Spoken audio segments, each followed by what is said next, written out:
একটু তারপরে আমরা সবার একটা ফর্মাল ইন্ট্রোডাকশন দিয়ে শুরু করে দিব। ওকে, আমি ঢুকতেছি। আমি জাস্ট শেয়ার করলাম, সে বলতেছে যে শেয়ার হচ্ছে, মানে ইয়েতে লাইভে এই তো লাইভে গেল আর কি।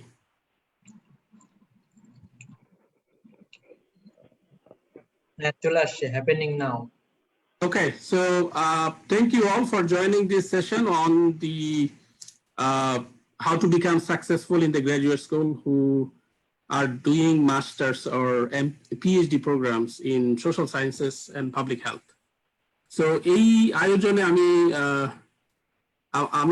4-5 জনকে আমন্ত্রণ জানিয়েছি আজকের আলোচনায় তাদের অভিজ্ঞতা শেয়ার করার জন্য। এর মধ্যে আছেন একজন ইকোনমিস্ট মোহাম্মদ হাবিবুল্লাহ পুলক। উনি সম্প্রতি বছরখানেক আগে পিএইচডি শেষ করে কানাডাতে পোস্টডক হিসেবে কাজ করতেছেন। আর একজন আছেন আমার বন্ধু স্থানীয় নাজমুল ইসলাম, উনিও একজন ইকোনমিস্ট, সম্প্রতি পিএইচডি শেষ করেছেন এবং গেস্ট ভিজিটিং অ্যাসিস্ট্যান্ট প্রফেসর হিসেবে কাজ করতেছেন কলগেট ইউনিভার্সিটি নিউ ইয়র্ক। আমাদের আরেকজন অতিথি জাকির হোসাইন, উনি PhD student, public health sciences, Karolinska institute, সুইডেনে পিএইচডি শেষ পর্যায়ে অধ্যয়নরত। আরেকজন আছেন বেলাল হোসাইন, উনি একজন সোসিওলজিস্ট, পিএইচডি করতেছেন ওকলাহোমা স্টেট ইউনিভার্সিটিতে সোসিওলজিতে, ফোকাস হচ্ছে এনভায়রনমেন্টাল সোসিওলজি। আর যার কথা না বললেই নয়, জুয়েল রানা, খুবই highly productive. Jewel Rana, can you unmute? Yes, I can. Okay, Jewel Rana হচ্ছে সেইস্টের প্রতিষ্ঠাতা, যেখানে আজকে আমরা লাইভ করতেছি। আর জুয়েল রানা সংক্ষিপ্ত পরিচয় হচ্ছে সম্প্রতি সে একটা ডাবল মাস্টার্স প্রোগ্রাম শেষ করে বাংলাদেশের নর্থ সাউথ ইউনিভার্সিটিতে পাবলিক হেলথে লেকচার হিসেবে জয়েন করেছে এবং পিএইচডি শুরু করবে খুব সম্প্রতি আবারও আমেরিকাতে। এই হচ্ছে তার সংক্ষিপ্ত পরিচয়। আমরা চলে যাই মূল আলোচনায়। তার আগে আমি একটু সংক্ষেপে একটু ব্যাকগ্রাউন্ড টানার চেষ্টা করব যে কেন এই আলোচনার দরকার। প্রথমত আমি আমার ছোট্ট অভিজ্ঞতা দিয়ে শুরু করি, জাস্ট 1 মিনিটে। আমি নিজেও পিএইচডি শেষ করেছি সম্প্রতি। তো পিএইচডি করাকালীন বা পিএইচডি করব ইত্যাদি এই প্রক্রিয়াতে অনেক মানুষের সাথে ইন্টারাকশন হয়েছে, অনেক মানুষকে জানি যারা পিএইচডি করতে মানে পিএইচডি শুরু করেছে আমার সমসাময়িক সময়ে। তো অনেকের অভিজ্ঞতা থেকে যেটা দেখলাম যে অনেকে পিএইচডি করতে এসে পিএইচডি প্রোগ্রাম চলাকালীন সময়ে কিভাবে সাকসেসফুল হতে হবে বা হাইলি প্রোডাক্টিভ হতে হবে সেই স্ট্র্যাটেজি গুলো আগে থেকে পরিষ্কার না থাকায় হিমশিম খেয়েছে।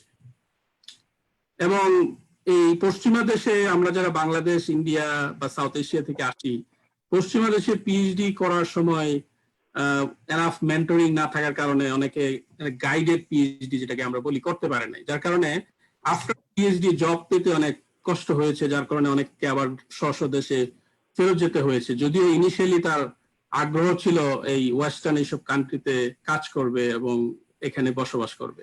তো সেই প্রেক্ষাপটে আমাদের অভিজ্ঞতা থেকে আমরা এই আলোচনাটাকে আজকে ইন্ট্রোডিউস করতে চাই।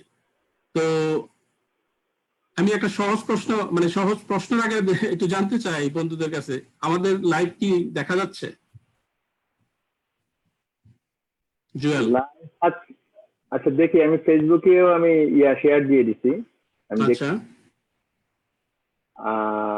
কিন্তু এটা তো হয়ে গেছে, ফেসবুকে তো এটা স্টপ হয়ে গেছে 2 মিনিটের পরে, লাইভ হচ্ছে না। হ্যাঁ, এখন হচ্ছে না। আমি কিন্তু দেখতে পাচ্ছি। না, আমার তো মনে হয় হচ্ছে, এই যে আমিও তো দেখতে পাচ্ছি। ভাইয়া লাইভ হচ্ছে, আমি দেখতে পাচ্ছি। ওকে। সো আজকে আমাদের শিরোনাম দিয়ে শুরু করি যে সামাজিক বিজ্ঞান এবং পাবলিক হেলথ সায়েন্সেসে যারা মাস্টার্স পিএইচডি করতেছে তাদেরকে প্রোডাক্টিভ হওয়ার জন্য আসলে কিছু টিপস দেওয়া এবং আমাদের অভিজ্ঞতা শেয়ার করা।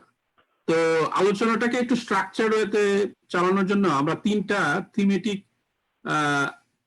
আইডিয়া আগে শেয়ার করেছি। এর মধ্যে একটা হচ্ছে একদমই প্রথম আইডিয়াটা হচ্ছে যে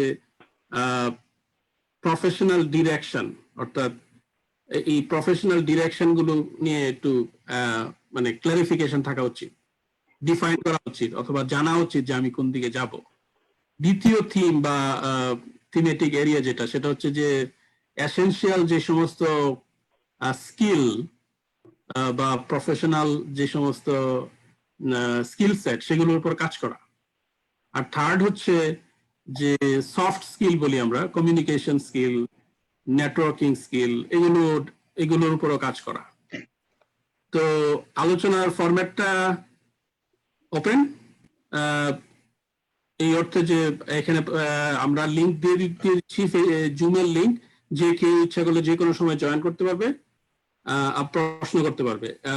তো আমি প্রশ্নটা শুরু করতে চাই মোহাম্মদ হাবিবুল্লাহ পুলককে দিয়ে। হাবিবুল্লাহ পুলক এক অর্থে আমার ফ্রেন্ড, দীর্ঘদিনের ফ্রেন্ড এবং কোলাবোরেটর, আমরা একসাথে কাজ করি রিসার্চ প্রজেক্টে। তো হাবিবুল্লাহ পুলকের খুবই দীর্ঘ অভিজ্ঞতা। সে ইউরোপে মাস্টার্স করেছে অনেকগুলো, দুটো অ্যাটলিস্ট।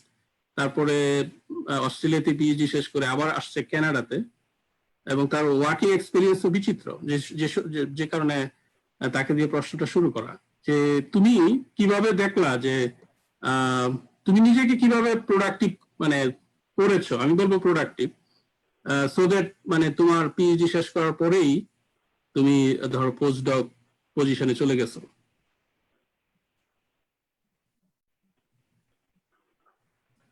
Mic mute. শোনা যাচ্ছে? হ্যালো। হ্যাঁ, এখন শোনা যাচ্ছে। আচ্ছা, তো ধন্যবাদ জালাল এই প্রোগ্রামে আমাকে আমন্ত্রণ জানানোর জন্য। তো তোমার প্রশ্নে আমি প্রশ্নের উত্তরে সরাসরি চলে যাচ্ছি, অন্য কোনো ধরনের ব্যাকগ্রাউন্ড ছাড়াই। সেটা হচ্ছে যে আমি যখন ঢাকা বিশ্ববিদ্যালয় থেকে ইকোনমিক্স অনার্স এবং মাস্টার্স কমপ্লিট করি, তখন আমি আমার কিছু লিমিটেশন আইডেন্টিফাই করার চেষ্টা করি। যে লিমিটেশন গুলার মধ্যে ছিল যে আমার ম্যাথমেটিক্যাল ব্যাকগ্রাউন্ড শক্ত ছিল না, তারপর আমার টিচিং এর প্রতি টিচিং স্কিল হয়তো ভালো ছিল না। এই জন্য আমি যেটা করি যে আমার এই অনেকগুলা লিমিটেশন দূর করার জন্য আমি প্রথমে ইউরোপে সুইডেনে একটা মাস্টার্স করি ইকোনমিক্সে, যেটার ফোকাস ছিল অ্যাপ্লাইড। তারপর ওইটার উপর ভিত্তি করে আমি আমার রিসার্চ ক্যারিয়ার আস্তে আস্তে শুরু করি, এবং আমি মূলত কোয়ান্টিটেটিভ স্কিলের উপর ভিত্তি করে আমার রিসার্চ প্রোগ্রামকে এগিয়ে নিয়ে যাওয়ার চেষ্টা করি। তারপর আমি আস্তে আস্তে যেটা শুরু করি, তারপর আস্তে আস্তে আমি আমার কোলাবোরেশন বাড়ানোর চেষ্টা করি। যদিও আমার ব্যাকগ্রাউন্ড ছিল ইকোনমিক্স, তো আমি অনেক ধরনের অনেক ডিসিপ্লিনের মানুষজনের সাথে আস্তে আস্তে আমি আমার কোলাবোরেশন শুরু করি। এবং তার প্রথম ধাপ হচ্ছে যে তুমি যে সমাজ বিজ্ঞানের জালালের সাথে, যদি সে আমার দীর্ঘদিনের বন্ধু, সেই কলেজ জীবনের বন্ধু, এবং আমি আইডেন্টিফাই করি যে যারা কাছের পরিচিত কিন্তু অন্যান্য ডিসিপ্লিনের, যেহেতু আমি ইন্টারডিসিপ্লিনারি রিসার্চের দিকে আগ্রহী ছিলাম বেশি, সেহেতু আমার মূলত অ্যাপ্লাইড এবং কোয়ান্টিটেটিভ রিসার্চের দিকে মূলত ঝোঁক ছিল বেশি। সেই জন্য আমি মূলত পাবলিক ডাটাবেস ইউজ করে অন্যান্য ডিসিপ্লিনের লোকজনের সাথে কোলাবোরেশন শুরু করি, যেমন সমাজ বিজ্ঞান, পলিটিক্যাল সায়েন্স, তারপর পাবলিক হেলথ। এইভাবে আস্তে আস্তে আমি আমার রিসার্চ শুরু করি। তো তারপর আস্তে আস্তে আমার কিছু পাবলিকেশন হওয়ার পরে আমি যেটা করি সেটা হচ্ছে আমি অস্ট্রেলিয়াতে পিএইচডির জন্য অ্যাপ্লাই করি। তো ওইখানে একটা মোটামুটি ভালো স্কলারশিপের সুযোগ হয়, এবং আমি অস্ট্রেলিয়াতে গিয়ে পিএইচডি শুরু করি। তো আমার যেটা তোমার সবচেয়ে বড় সুবিধা ছিল অস্ট্রেলিয়াতে, যে আমার উপর পিএইচডি থেকে পাবলিকেশনের কোনো প্রেসার ছিল না। বাট যেটা আমি ওই সময় আইডেন্টিফাই করি সেটা হচ্ছে যে আমি বুঝতে পারি যে অনেকেই পিএইচডি থেকে পাবলিকেশন নাই, কিন্তু তাদের আমি সিভি গুলা দেখতে শুরু করি যারা রিসেন্ট জব মার্কেটে ঢুকে। তো তাদের সিভিতে দেখা যায় তাদের হয়তো পিএইচডি ডিসার্টেশন থেকে পাবলিকেশন নাই, কিন্তু তারা পিএইচডি কালীন অলরেডি অনেক ধরনের পাবলিকেশন কোলাবোরেশনের মাধ্যমে করতে থাকে আর কি। আর সো এটা ছিল মানে আমার প্রথম ধাপ।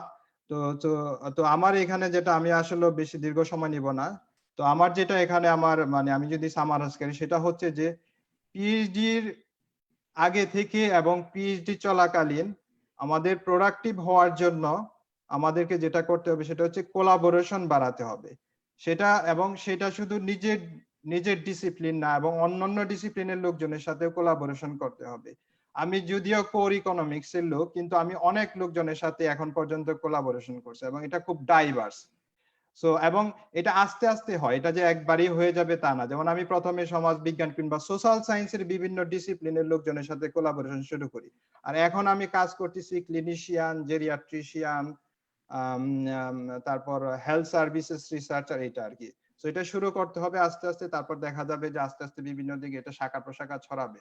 তো আমার আমার আমার এই ক্ষেত্রে আমার যেটা অভিজ্ঞতা সেটা বলে হচ্ছে, আমরা যত বেশি কোলাবোরেশন করব, যত বেশি নেটওয়ার্কিং করব, সেক্ষেত্রে আমাদের বিভিন্ন ধরনের অভিজ্ঞতা হবে, আর এবং এটা আমাদেরকে প্রোডাক্টিভ হতে সাহায্য করবে। আর এখানে আমি আরেকটা ছোট্ট কথা বলে নেই, একদম ছোট্ট করে সেটা বলতে চাচ্ছি, সেটা হচ্ছে আমাদেরকে যদি সুযোগ হয় তাহলে বিভিন্ন জার্নালের পেপার রিভিউ করতে হবে। জার্নাল পেপার রিভিউ করলে যেটা হয় যে অনেক ধরনের আইডিয়া পাওয়া যায়। এই পর্যন্ত আমি মোটামুটি প্রায় 30টারও অধিক বিভিন্ন জার্নালের পেপার রিভিউ করছি। তো এই পেপারগুলো রিভিউ করার সময় বিভিন্ন ধরনের অভিজ্ঞতা, মানে বিভিন্ন ধরনের নতুন আইডিয়া জেনারেট করা হয়। কারণ পেপার পাবলিশ হওয়ার পর হয়তো আমরা এই পেপার দেখি না অথবা আমরা জানি না, কিন্তু যখন আমরা একটা পেপার রিভিউ করব তখন এটা আমরা থরোলি পড়ি। সো এখান থেকে নতুন নতুন আইডিয়া ডেভেলপ করা যায়।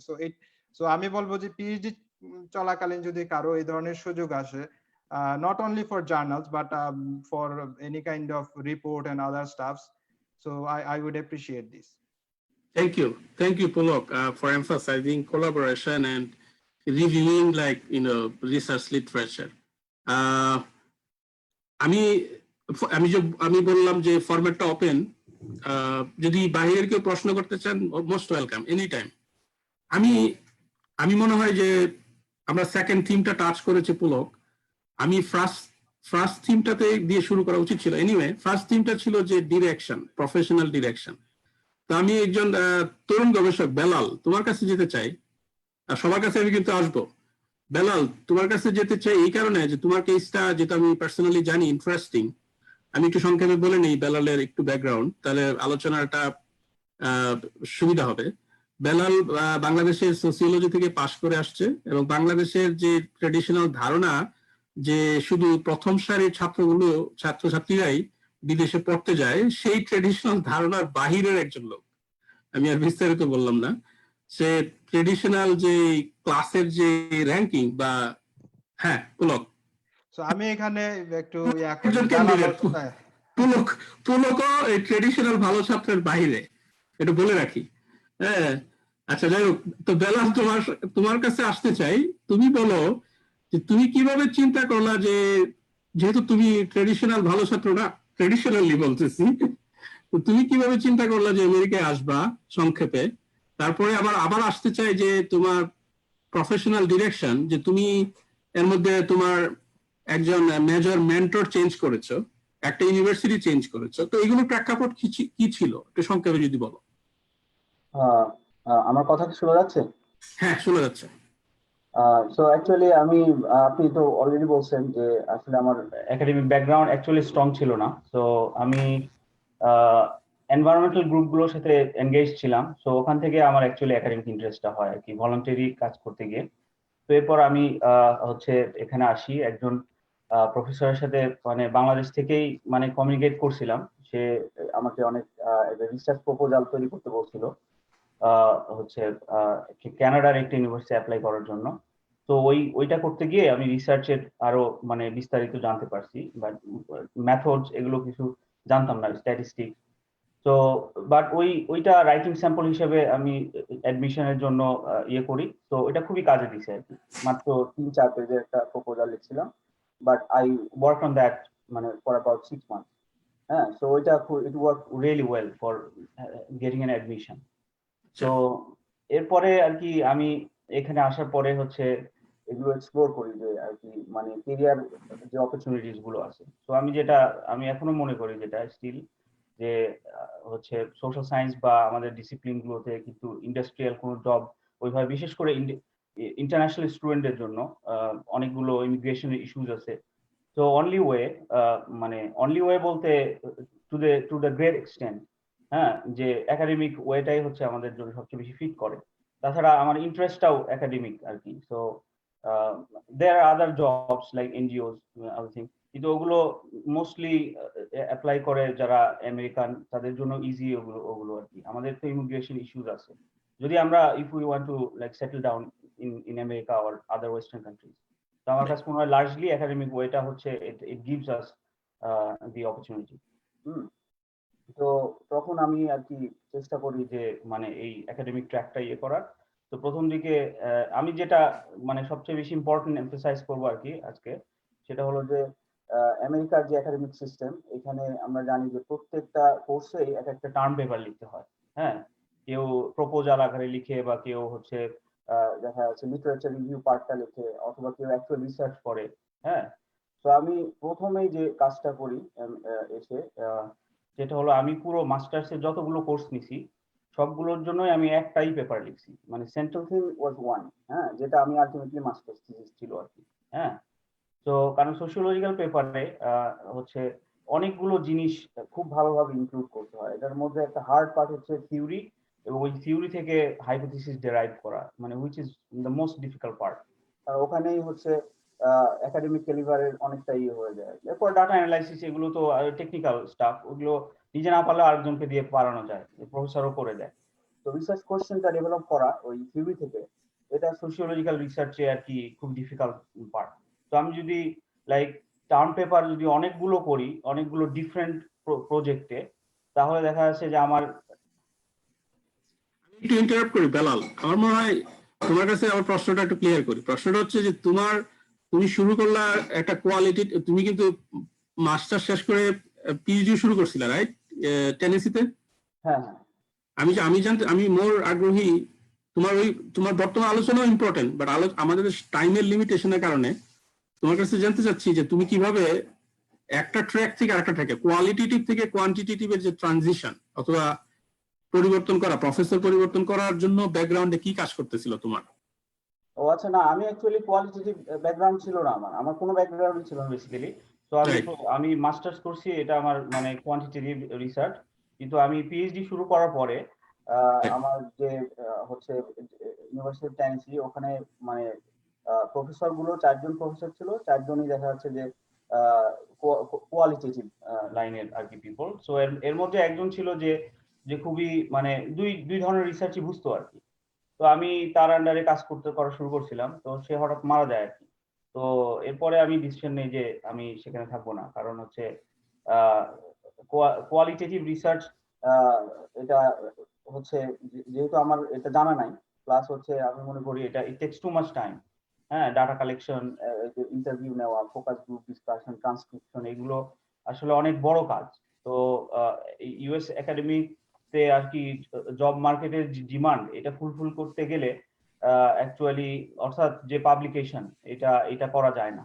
তো এবং কোয়ালিটেটিভ পিপল মোস্টলি ওরা নাম্বার অফ পাবলিকেশন বা ইম্প্যাক্ট ফ্যাক্টর, এইসব যত কোয়ান্টিটেটিভ মেজার আছে এগুলোকে গুরুত্ব দেয় না। হ্যাঁ, তো ওইটা একটা অনেক বড় ফ্যাক্টর ছিল যে আমাকে আবার যে যার সাথে নতুন কাজ করা শুরু করছিলাম, সে বলছিল যে তুমি একটাই ভালো পাবলিকেশন করো। হ্যাঁ, তো মানে এই দ্য ভেরি স্টেটমেন্ট অ্যাকচুয়ালি মানে disappointed me.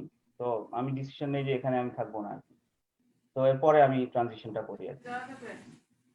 Okay, thank you Belal. আমি মনে হয় অডিয়েন্সের জন্য আবার একটু বেলালের ব্যাকগ্রাউন্ডটা একটু প্যারাফ্রেজ করি। বেলাল শুরু করেছিল পিএইচডি, তো বেলালের প্রফেসর বা মেন্টর ট্রেনিং হচ্ছে কোয়ালিটেটিভ লাইনে। আপনারা সবাই জানেন সোশ্যাল সায়েন্সে qualitative versus quantitative methodological approaches গুলো আছে। তো কোয়ালিটেটিভ লাইনে ইজ হার্ড বেসিকলি। কোয়ালিটেটিভ লাইনের সবচেয়ে স্ট্রংগেস্ট পার্সপেক্টিভ হচ্ছে যে আপনাকে সময় দিতে হবে, এনাফ।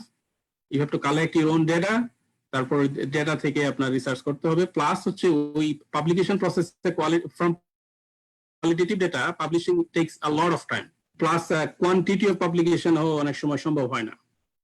যার কারণে সে ওই ইম্পেরিক্যালি ডিসিশন নিল যে আমাকে জব মার্কেটে ফিট করতে হলে, এবং জব মার্কেটের যে হায়ারিং যে ডিমান্ড, যে কোয়ান্টিটি চায়, প্লাস ইম্প্যাক্ট ফ্যাক্টরের জার্নাল আর্টিকেল চায়, সেগুলো হয়তো কোয়ালিটেটিভ রিসার্চ করে। আবার কোয়ালিটেটিভ রিসার্চের আরেকটা ডিমান্ড হচ্ছে you have to be strong in language, right? এবং ইংরেজি যেহেতু আমাদের অনেকের মাতৃভাষা না, অনেকে কি সবাই না, এবং ইংরেজি মাতৃভাষা না হওয়ার কারণে আমাদের অনেক সময় কোয়ালিটেটিভ রিসার্চে আমাদের দক্ষতা তৈরি করা অনেক সময় সম্ভব হয় না। তো ইত্যাদি ইত্যাদি চিন্তা করে বেলাল কোয়ান্টিটেটিভ লাইনে পিএইচডি করার জন্য ইউনিভার্সিটি পর্যন্ত সুইচ করেছে। তো এটা একটা মেজর কনসিডারেশন। আমি এটাকে একটা উদাহরণ হিসেবে নিব যে ডিরেক্ট প্রফেশনাল ডিরেকশনের ওই থিমের অধীনে এটা একটা এক্সাম্পল। তো আমাদের যে আরেকটা মেজর এইম আছে, সরি থিম আছে, সেই থিমটা হচ্ছে যে সফট স্কিল। সেগুলো নিয়েও আলোচনা করব। তার মধ্যে আমরা যেতে চাই আমার বন্ধু নাজমুল ইসলাম। নাজমুল ইসলাম বুয়েটে অনেকদিন ধরে শিক্ষকতা করার পরে স্টাডি লিভে পিএইচডি করলো সম্প্রতি। তো নাজমুলের একটা অন্যতম তার সিভির একটা অন্যতম দিক হচ্ছে teaching. So teaching skill develop করাও এক ধরনের অনেক major skill in addition to আমার রিসার্চ স্কিল। তো নাজমুল যদি একটু এমফাসাইজ করো যে তুমি কিভাবে পিএইচডি প্রোগ্রামে এসে more and more teaching job পাইলা, তারপরে টিচিং এ তোমার স্কিল গুলো কিভাবে জব পাইতে তোমাকে সহায়তা করছে। ধন্যবাদ সাউথ এশিয়া ইনস্টিটিউট ফর ট্রান্সফরমেশনকে আমাকে এখানে আমন্ত্রণ জানানোর জন্য। আমার বন্ধু জালাল, তার সাথে আমার অলমোস্ট 20 ইয়ার্স পরিচয়। ওকে, তো এখানে মূল যে বিষয়টা আমি মনে করি সেটা হচ্ছে যে পিএইচডি বা মাস্টার্স প্রোগ্রামে যারা আমরা বাইরে আসি, আমেরিকাতে বা ইউরোপে যেখানে যাই, মূল যে বিষয়টা সেটা হচ্ছে যে কমিটমেন্ট, ইচ্ছা শক্তিটা, এটা সবচেয়ে বড় ইম্পর্টেন্ট একটা বিষয় আমি মনে করি। এবং এখানে যদি অদম্য ইচ্ছা শক্তি থাকতে হবে। তো যারা এখানে আমরা আমেরিকার বাইরে লেখাপড়া করতে আসি, তাদের আসলে আমাদের আসার আগে যেরকম একটা যে ধরনের আমাদের ইয়ে থাকে, মানে এক্সপেকটেশন থাকে, অনেক কিছু করব, এটা করব, অনেক পাবলিকেশন করব, অনেক ভালো ইউনিভার্সিটিতে যাব, ভালো ডিগ্রি নেব এবং ভালো জব করব, এই ধরনের এক্সপেকটেশন আমাদের, এটা নিয়ে আমরা আসি আমেরিকাতে বা বাইরে আসি। কিন্তু পরবর্তীতে যেটা দেখা যায় যে আমরা কিন্তু সেটা হারিয়ে ফেলি বিভিন্ন কারণে, আমাদের পরিবেশ পরিস্থিতি বা ল্যাঙ্গুয়েজ ব্যারিয়ার, বিভিন্ন কারণে সেটা আমরা হারিয়ে ফেলি। কিন্তু আমি যেটা মনে করি যে প্রতিটা স্টুডেন্টের এখানে যারা পিএইচডি করতে আসে, তাদের প্রথম যে বিষয়টা থাকা দরকার সেটা হচ্ছে স্ট্রং কমিটমেন্ট, যে আমি এখানে আসছি, এখানে আমাকে কিছু অ্যাচিভ করতে হবে। এবং from the very first day আমি কিন্তু সেই কমিটমেন্ট আমার ছিল। আমি সেটা আমি চেষ্টা করেছি যে আমার এখান থেকে আমি যেহেতু এখানে এসেছি, আমি ভালো কিছু করব, আমার এবং ক্যারিয়ার গোলগুলো কিন্তু আমি সেট করে ফেলি from the very first day. আমার বাংলাদেশ থেকে আমার প্রথম যেই, মানে যখন আমি ঢাকা বিশ্ববিদ্যালয়ে পড়ি, আমার প্রথম যেই গোলটা ছিল সেটা হচ্ছে যে আমি জীবনে আমি আমার ক্যারিয়ারটা প্রতিষ্ঠিত করব teaching profession plus research, teaching এবং রিসার্চ দুইটা একসাথে, সেটা সেখানেই আমি আছি। কিন্তু আমি আমার যারা এখানে আছেন প্রত্যেকেই, যারা শুনছেন, সবাই কিন্তু বাংলাদেশের এক একজন এক একটি গোল্ড, এবং সবারই কিন্তু ক্যালিবার আছে। তো আমি বলবো না যে আপনারা আপনাদের ক্যারিয়ার গুলো একদিকে শুধুমাত্র ফোকাস করবেন যে টিচিং, সেটা না। আমার ক্যারিয়ার কিন্তু আমি টিচিং এবং রিসার্চ দুই দিকে আমি রেখেছি। কিন্তু এখানে আরেকটা বিষয় আমি ত্যাগ করতে চাই, আমেরিকার যে সিস্টেম গুলো আছে, যেহেতু আমি আমেরিকাতে লেখাপড়া করেছি, আমি সেটা বলতে পারবো ভালো যে আমেরিকাতে যে সিস্টেমটা আছে সেটা হচ্ছে যে এখানে কিন্তু আপনাকে আবার সার্ভাইভালের দিকেও কিন্তু নজর দিতে হবে। আপনি যখন প্রথম এখানে আসলেন, আমেরিকাতে যখন লেখাপড়া করতে আসলেন, আপনাকে কিন্তু কোয়ালিফাইং এক্সাম বা কম্প্রিহেনসিভ এক্সাম কিন্তু আপনাকে পাস করতে হবে। এবং আপনার ক্যারিয়ার গোল, যে আপনি যখন কম্প্রিহেনসিভ এক্সাম, তার আগ পর্যন্ত আপনার, আমি যেটা মনে করি যে কাউকে অন্য কোনো দিকে মনোযোগ দেওয়া যাবে না। লেজার করতে হবে, আপনি ফান করবেন, হ্যাং আউট করবেন, ফাইন, বাট আপনার মেইন ফোকাস হচ্ছে কোয়ালিফাইং কম্প্রিহেনসিভ এক্সামটা আপনি পাস করতে হবে। আমি যতটুকু জানি, হয়তো ভুলও হতে পারে আমার স্ট্যাটিস্টিক্স, মাত্র 40%, হ্যাঁ সরি ইন্টারাপ্ট করার জন্য, আমি তোমার সাথে 100% এগ্রি, মানে আমি মনে করি তুমি ফোকাস করো যে তুমি, আমি যতদূর অন্যান্যদের সাথে কথা বলে বুঝলাম যে কন্টিনিউয়াসলি টিচিং করার জন্য ইউনিভার্সিটির ডিপার্টমেন্ট থেকে তোমার কি গুণের প্রতি আকৃষ্ট ছিল, আর তুমি কিভাবে কন্টিনিউয়াসলি ধরো গ্রাজুয়েট বা আন্ডার গ্রাজুয়েট কোর্স পড়াইছো, এবং সেগুলো কিন্তু তোমার ট্রিমেন্ডাসলি হেল্প করছে ফর গেটিং হ্যাঁ যেটা আমি আসছি জালাল জাস্ট এমফাসাইজ করো। গিভ মি জাস্ট আমি কোন পয়েন্টে ছিলাম? ওকে ওকে, যেটা বলছিলাম যে এখানে আপনার কিছু সার্ভাইভালের জন্য যেটা বলছিলাম যে কোয়ালিফাইং এক্সাম দিতে হবে, তার সাথে সাথে কোয়ালিফাইং পাস করতে হবে। আমার জানা মতে 40% স্টুডেন্ট শুধু কোয়ালিফাইং পাস করতে পারে। So it is very big challenge.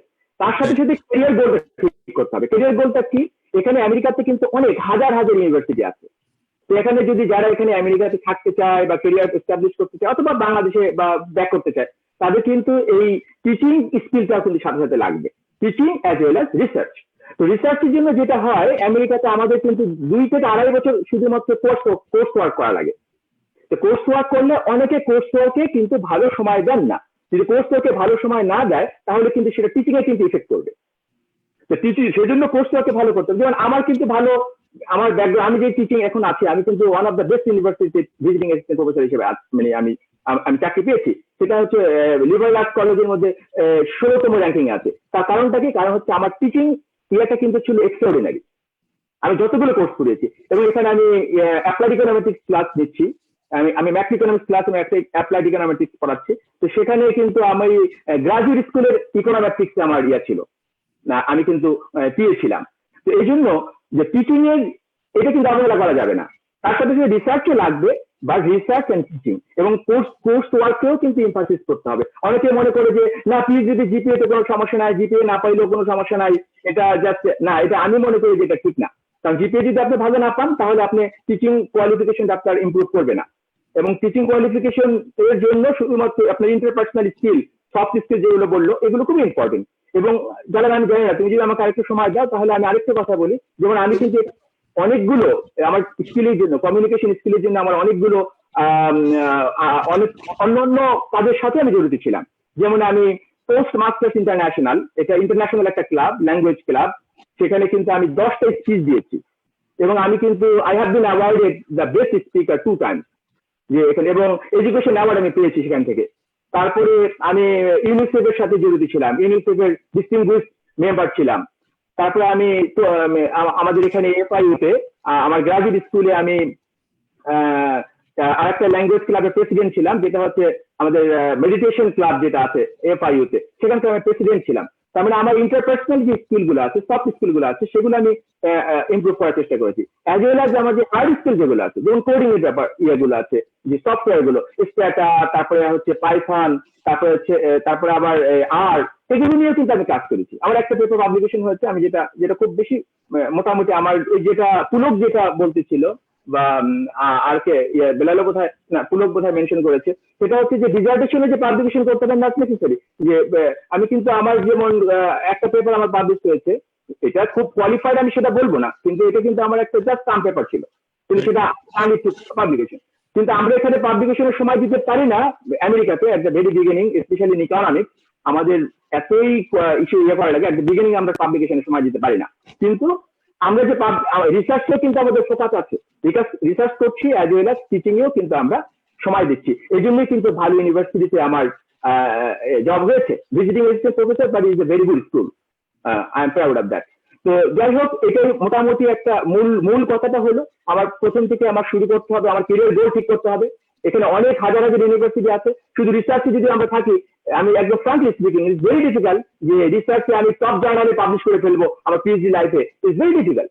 তো আমি যদি জব পেতে চাই, আমাদের সোশ্যাল সায়েন্সে যেটা হয়, আমাদের কিন্তু চাকরির বাজারে কিন্তু যেটা বিলাল বললো যে আমাদের একাডেমিক লাইন ইজ ভেরি, আমাদের প্রায়োরিটিটা বেশি, কারণ এখানে আমাদের রিসার্চ যে ব্যাপারগুলো আছে একাডেমিক লাইনে বেশি, এবং সেক্ষেত্রে আমাদের পোস্ট ডকের সংখ্যা কিন্তু কম, তাই না? পোস্ট ডকের সংখ্যা কিন্তু আমেরিকাতে সোশ্যাল সায়েন্সে কম। তো টিচিং এর লাইনটাও কিন্তু থাকতে হবে। এরপর আস্তে আস্তে আপনি পাবলিকেশন করেন, কোনো সমস্যা নাই। আমি পাবলিকেশনের বা ইসের জন্য আমি কম গুরুত্ব দিচ্ছি না, কিন্তু আমি বলছি যে দুদিকেই আপনার ইম্পর্টেন্স ব্যালেন্স করতে হবে, ব্যালেন্স করতে হবে। Thank you Nazmul for pointing out this balancing of teaching and research skills. আমি এই পর্যায়ে আসতে চাই আমাদের তরুণ দুই খুবই হাইলি প্রোডাক্টিভ গবেষক জুয়েল রানা এবং জাকির হোসেন। আমরা সবাই সোসিওলজি ব্যাকগ্রাউন্ডে, ঢাকা ইউনিভার্সিটি সোসিওলজির সাবেক ছাত্র। তো দুজনের মধ্যে একটা কমনালিটি আছে, সেটা হচ্ছে যে জুয়েল রানা এবং জাকির তারা সোসিওলজি থেকে বেরিয়ে গিয়ে তারা পাবলিক হেলথে এক্সপার্ট হওয়ার চেষ্টা করতেছে, অলরেডি এক্সপার্ট। তো কাকে দিয়ে আগে শুরু করব? কোনো প্রেফারেন্স আছে? আচ্ছা, হ্যাঁ জুয়েল, শুনতে পাচ্ছি না, মাইক মাইক মাইক মিউট। বড় ভাই আগে। বড় ভাই। Thank you. তো জাকির আর জাকির হচ্ছে ক্যারোলিনস্কা ইনস্টিটিউট, যেটা খুবই ইন্টারন্যাশনালি রেকগনাইজড, খুবই রিনাউন্ড ফর হেলথ রিসার্চ।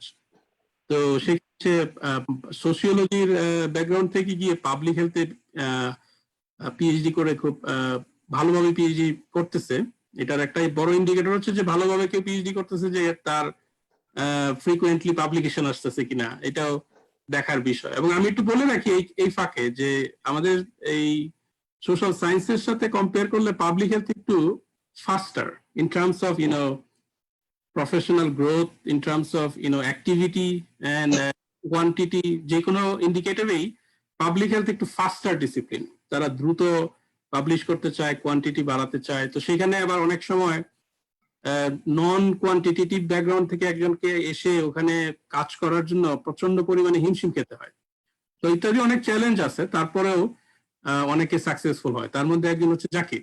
তো জাকির, তোমার কাছে যেই প্রশ্ন নিয়ে আমি আসবো সেটা হচ্ছে যে তুমি আমাদেরকে বলো যে কিভাবে তুমি প্রথম এই পাবলিক হেলথে যাওয়ার প্রক্রিয়াটা কিরকম ছিল, যদি একটু ব্রিফলি বলো।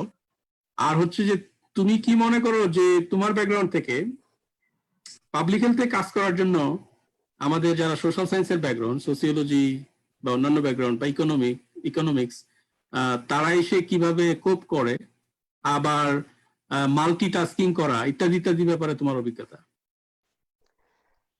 ধন্যবাদ জালাল ভাই। সোশ্যোলজি থেকে পাবলিক হেলথে ট্রানজিশনের বিষয়ে আমি প্রথমত একটু আলোচনা করব। কারণ অনেকেই আমাকে জিজ্ঞেস করে, অনেকে ধারণা পাবলিক হেলথ হচ্ছে এটা হচ্ছে একটা medical discipline, sociology how does it fit here. এটা একটা ইন্টারেস্টিং কোশ্চেন। তো আমি যেটা সহজভাবে বলার চেষ্টা করি যে মেডিকেল ডক্টরদের পেশেন্ট হলো ইন্ডিভিজুয়াল, আর আমাদের পাবলিক হেলথ স্পেশালিস্টদের পেশেন্ট হচ্ছে সোসাইটি। সো আমরা যদি দেখি আফ্রিকান প্রজাতন্ত্রের দেশ চাদ, এই দেশের মানুষের গড় আয়ু অ্যারাউন্ড 50, অন্যদিকে জাপানের মানুষের গড় আয়ু এভারেজে 85, সুইডেনে 83। তো আমার মোটিভেশন লেটারে আমি যেটা হাইলাইট করার চেষ্টা করেছি যে how my sociological knowledge and expertise is aligned with the program that I am applying for. এই যে আমরা যদি দেখি যে প্রত্যেকটা সোসাইটিতে যারা লোয়ার ক্লাস তাদের ডিজিজ বার্ডেন যারা আপার ক্লাস তাদের তুলনায় বেশি, এবং এক এক দেশের মানুষের গড়ে ভিন্ন রকম। So this is not simply a bad luck. So I think the answer lies in how the society is organized and structured. এবং এখানেই সোশ্যোলজির ইনসাইট। তো আমি আমার মোটিভেশন লেটারে যে বিষয়টাকে আমি হাইলাইট করার চেষ্টা করেছি যে প্রথমত আমি কেন পাবলিক হেলথ পড়তে চাই এবং আমার ব্যাকগ্রাউন্ড এখানে কিভাবে ফিট করে। তো আমি বলেছি যে I would like to study public health because I would like to understand how social inequalities get under the skin, এবং I would like to draw the attention through research in public health. I would like to draw the attention of the policymakers to the social determinants which I believe are the main culprits of health inequalities. তো আমার মনে হয় সোশ্যোলজিতে অনেক brilliant student আছে যাদের academic গ্রেডসও ভালো, research এক্সপিরিয়েন্সও ভালো, but the main thing is how to sell it. যারা স্কলারশিপের অ্যাপ্লিকেশন গুলো ইভালুয়েট করবে তারা হয়তো বা সোশ্যোলজি বা পাবলিক হেলথ কোনোটারই তাদের কোনো ব্যাকগ্রাউন্ড বা নলেজ নাও থাকতে পারে। তো it is the applicant's responsibility to sell the skills and the expertise. So I think আমি সেই জায়গাটাতে গুরুত্ব আরোপ করেছি। আর পাবলিক হেলথ পড়ার পেছনে আমার এই পাবলিক হেলথ পড়ার পেছনে আমার পুলক ভাইয়ের মতো যে প্রেফারেন্স সেটা হচ্ছে আমি কিন্তু সোশ্যোলজিতে যখন পড়াশোনা করি আমার অনার্সে এবং মাস্টার্সে দুটা ডিসিপ্লিনেই আমি যাদের অধীনে রিসার্চ মনোগ্রাফ এবং থিসিস করেছি দুজনেই পাবলিক হেলথে পিএইচডি করেছিলেন। যদিও তারা কোয়ান্টিটেটিভ এক্সপার্ট না, তাদের সাথে আমি কোয়ালিটেটিভ রিসার্চও কাজ করেছি এবং সেই সুবাদে আমার কোয়ালিটেটিভ এবং কোয়ান্টিটেটিভ দুটা রিসার্চের সাথে বেসিক ওরিয়েন্টেশন হওয়ার সুযোগ হয়েছিল। তো my personal interest was in quantitative sociology. যেহেতু পাবলিক হেলথ সায়েন্স একটা প্রিডমিনেন্টলি কোয়ান্টিটেটিভ ডিসিপ্লিন কাজে that was my main motivation to go for public health. আচ্ছা, তো তোমার কাছে আরেকটা ফার্দার প্রশ্ন, সেটা হচ্ছে যে পাবলিক হেলথের পিএইচডি পরের যে ফেজ, সেটা পোস্টডক করো, আমি জানি না তোমার একাডেমিক ক্যারিয়ার সেখানে আলোকপাত করবা কিনা।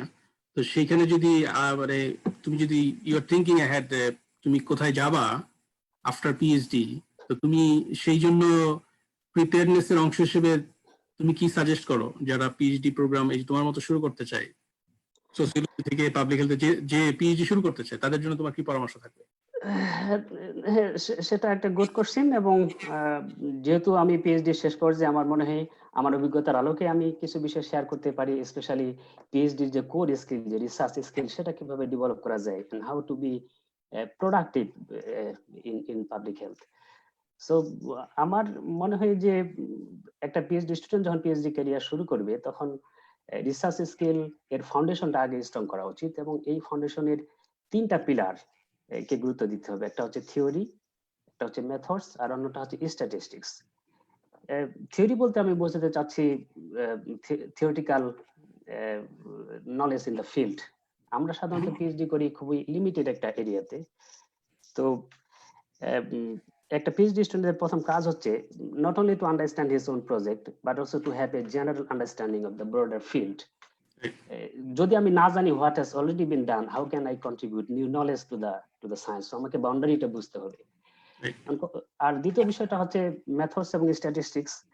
তো আপনাদের আমেরিকার যে পিএইচডি স্ট্রাকচার এবং ফাংশনালিটি, তার চেয়ে আমাদের পিএইচডি স্ট্রাকচার এন্ড ফাংশনালিটির পার্থক্য আছে। সেটা হচ্ছে আপনাদের আমেরিকাতে আমি যতটুকু জানি পিএইচডি স্টুডেন্টদের প্রথম 2 বছর কোর্স ওয়ার্ক করতে হয়, এবং সেই কোর্সগুলো স্ট্রাকচার।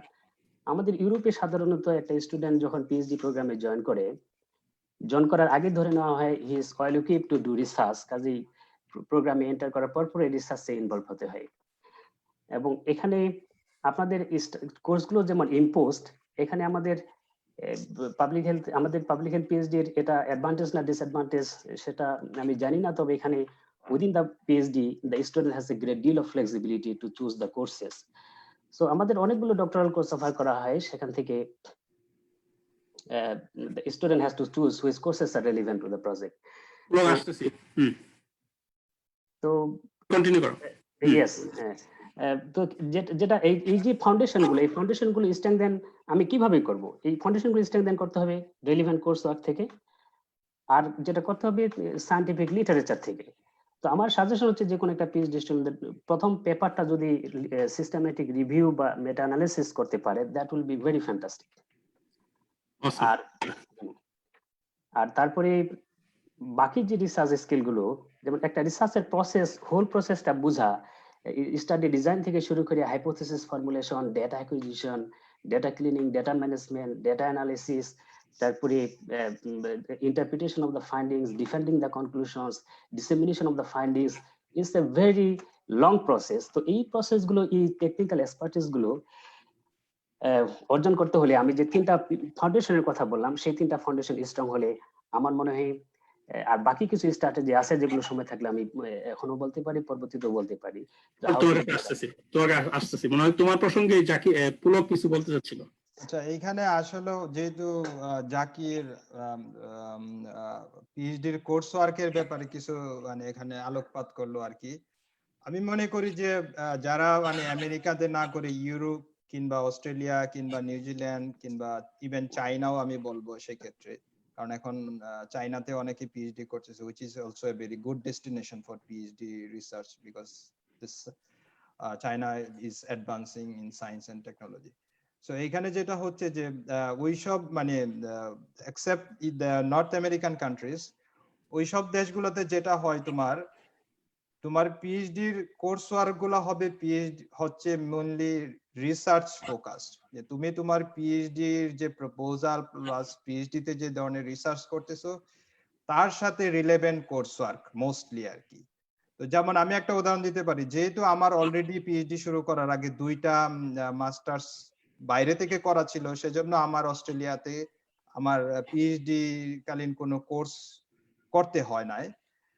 আর তারপরেও আমি যেটা করি, আমি আমার পিএইচডি রিসার্চ যেহেতু ছিল inequity and inequality in health and health care, সেই জন্য আমি একটা স্পেশালাইজড কোর্স করতে সুইজারল্যান্ডে আসি। আমি খুবই ভাগ্যবান ছিলাম যে আমার ইনস্টিটিউট, আমার সেন্টার আমাকে সেটার জন্য ফাইন্যান্সিয়ালি সাপোর্ট করে, which was quite good expensive to come from Australia to Switzerland for a 7-day course. Okay.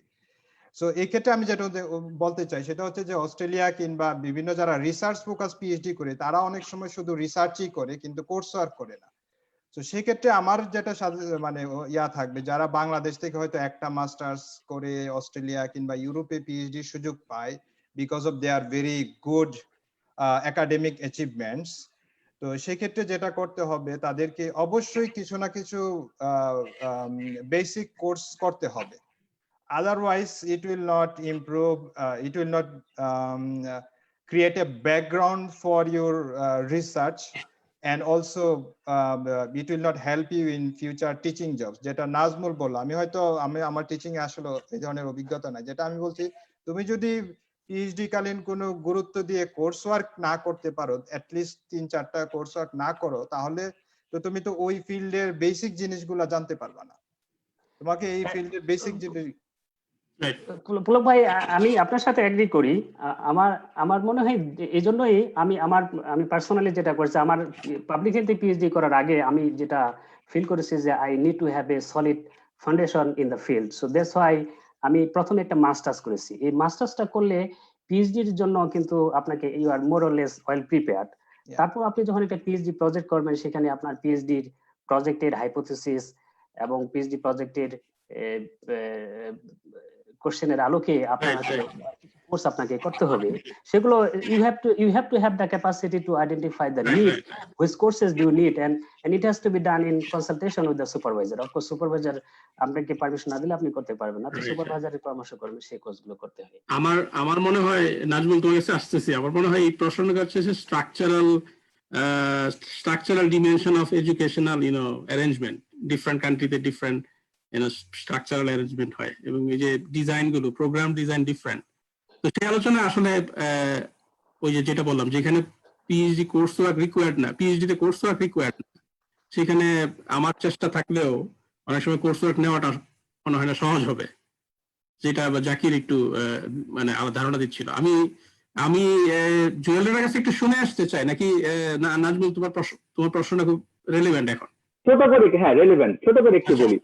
জাকিরের সাথে আমি একটু বলি যে এটা আমি কাউকে করে বলছি না, যে আসলে আমাদের একটা পারসেপশন, যেটা মানে এটা ভালো মন্দ দুইটাই আছে, আমি দুইটাই বলবো। সেটা হলো যে আমরা যারা বাংলাদেশে থাকি, আমাদের একটা পারসেপশন হচ্ছে আগে আমাদের একটা মাস্টার্স করতে হবে, পরে পিএইচডি করবো, এরকম একটা পারসেপশন আমাদের মধ্যে আছে।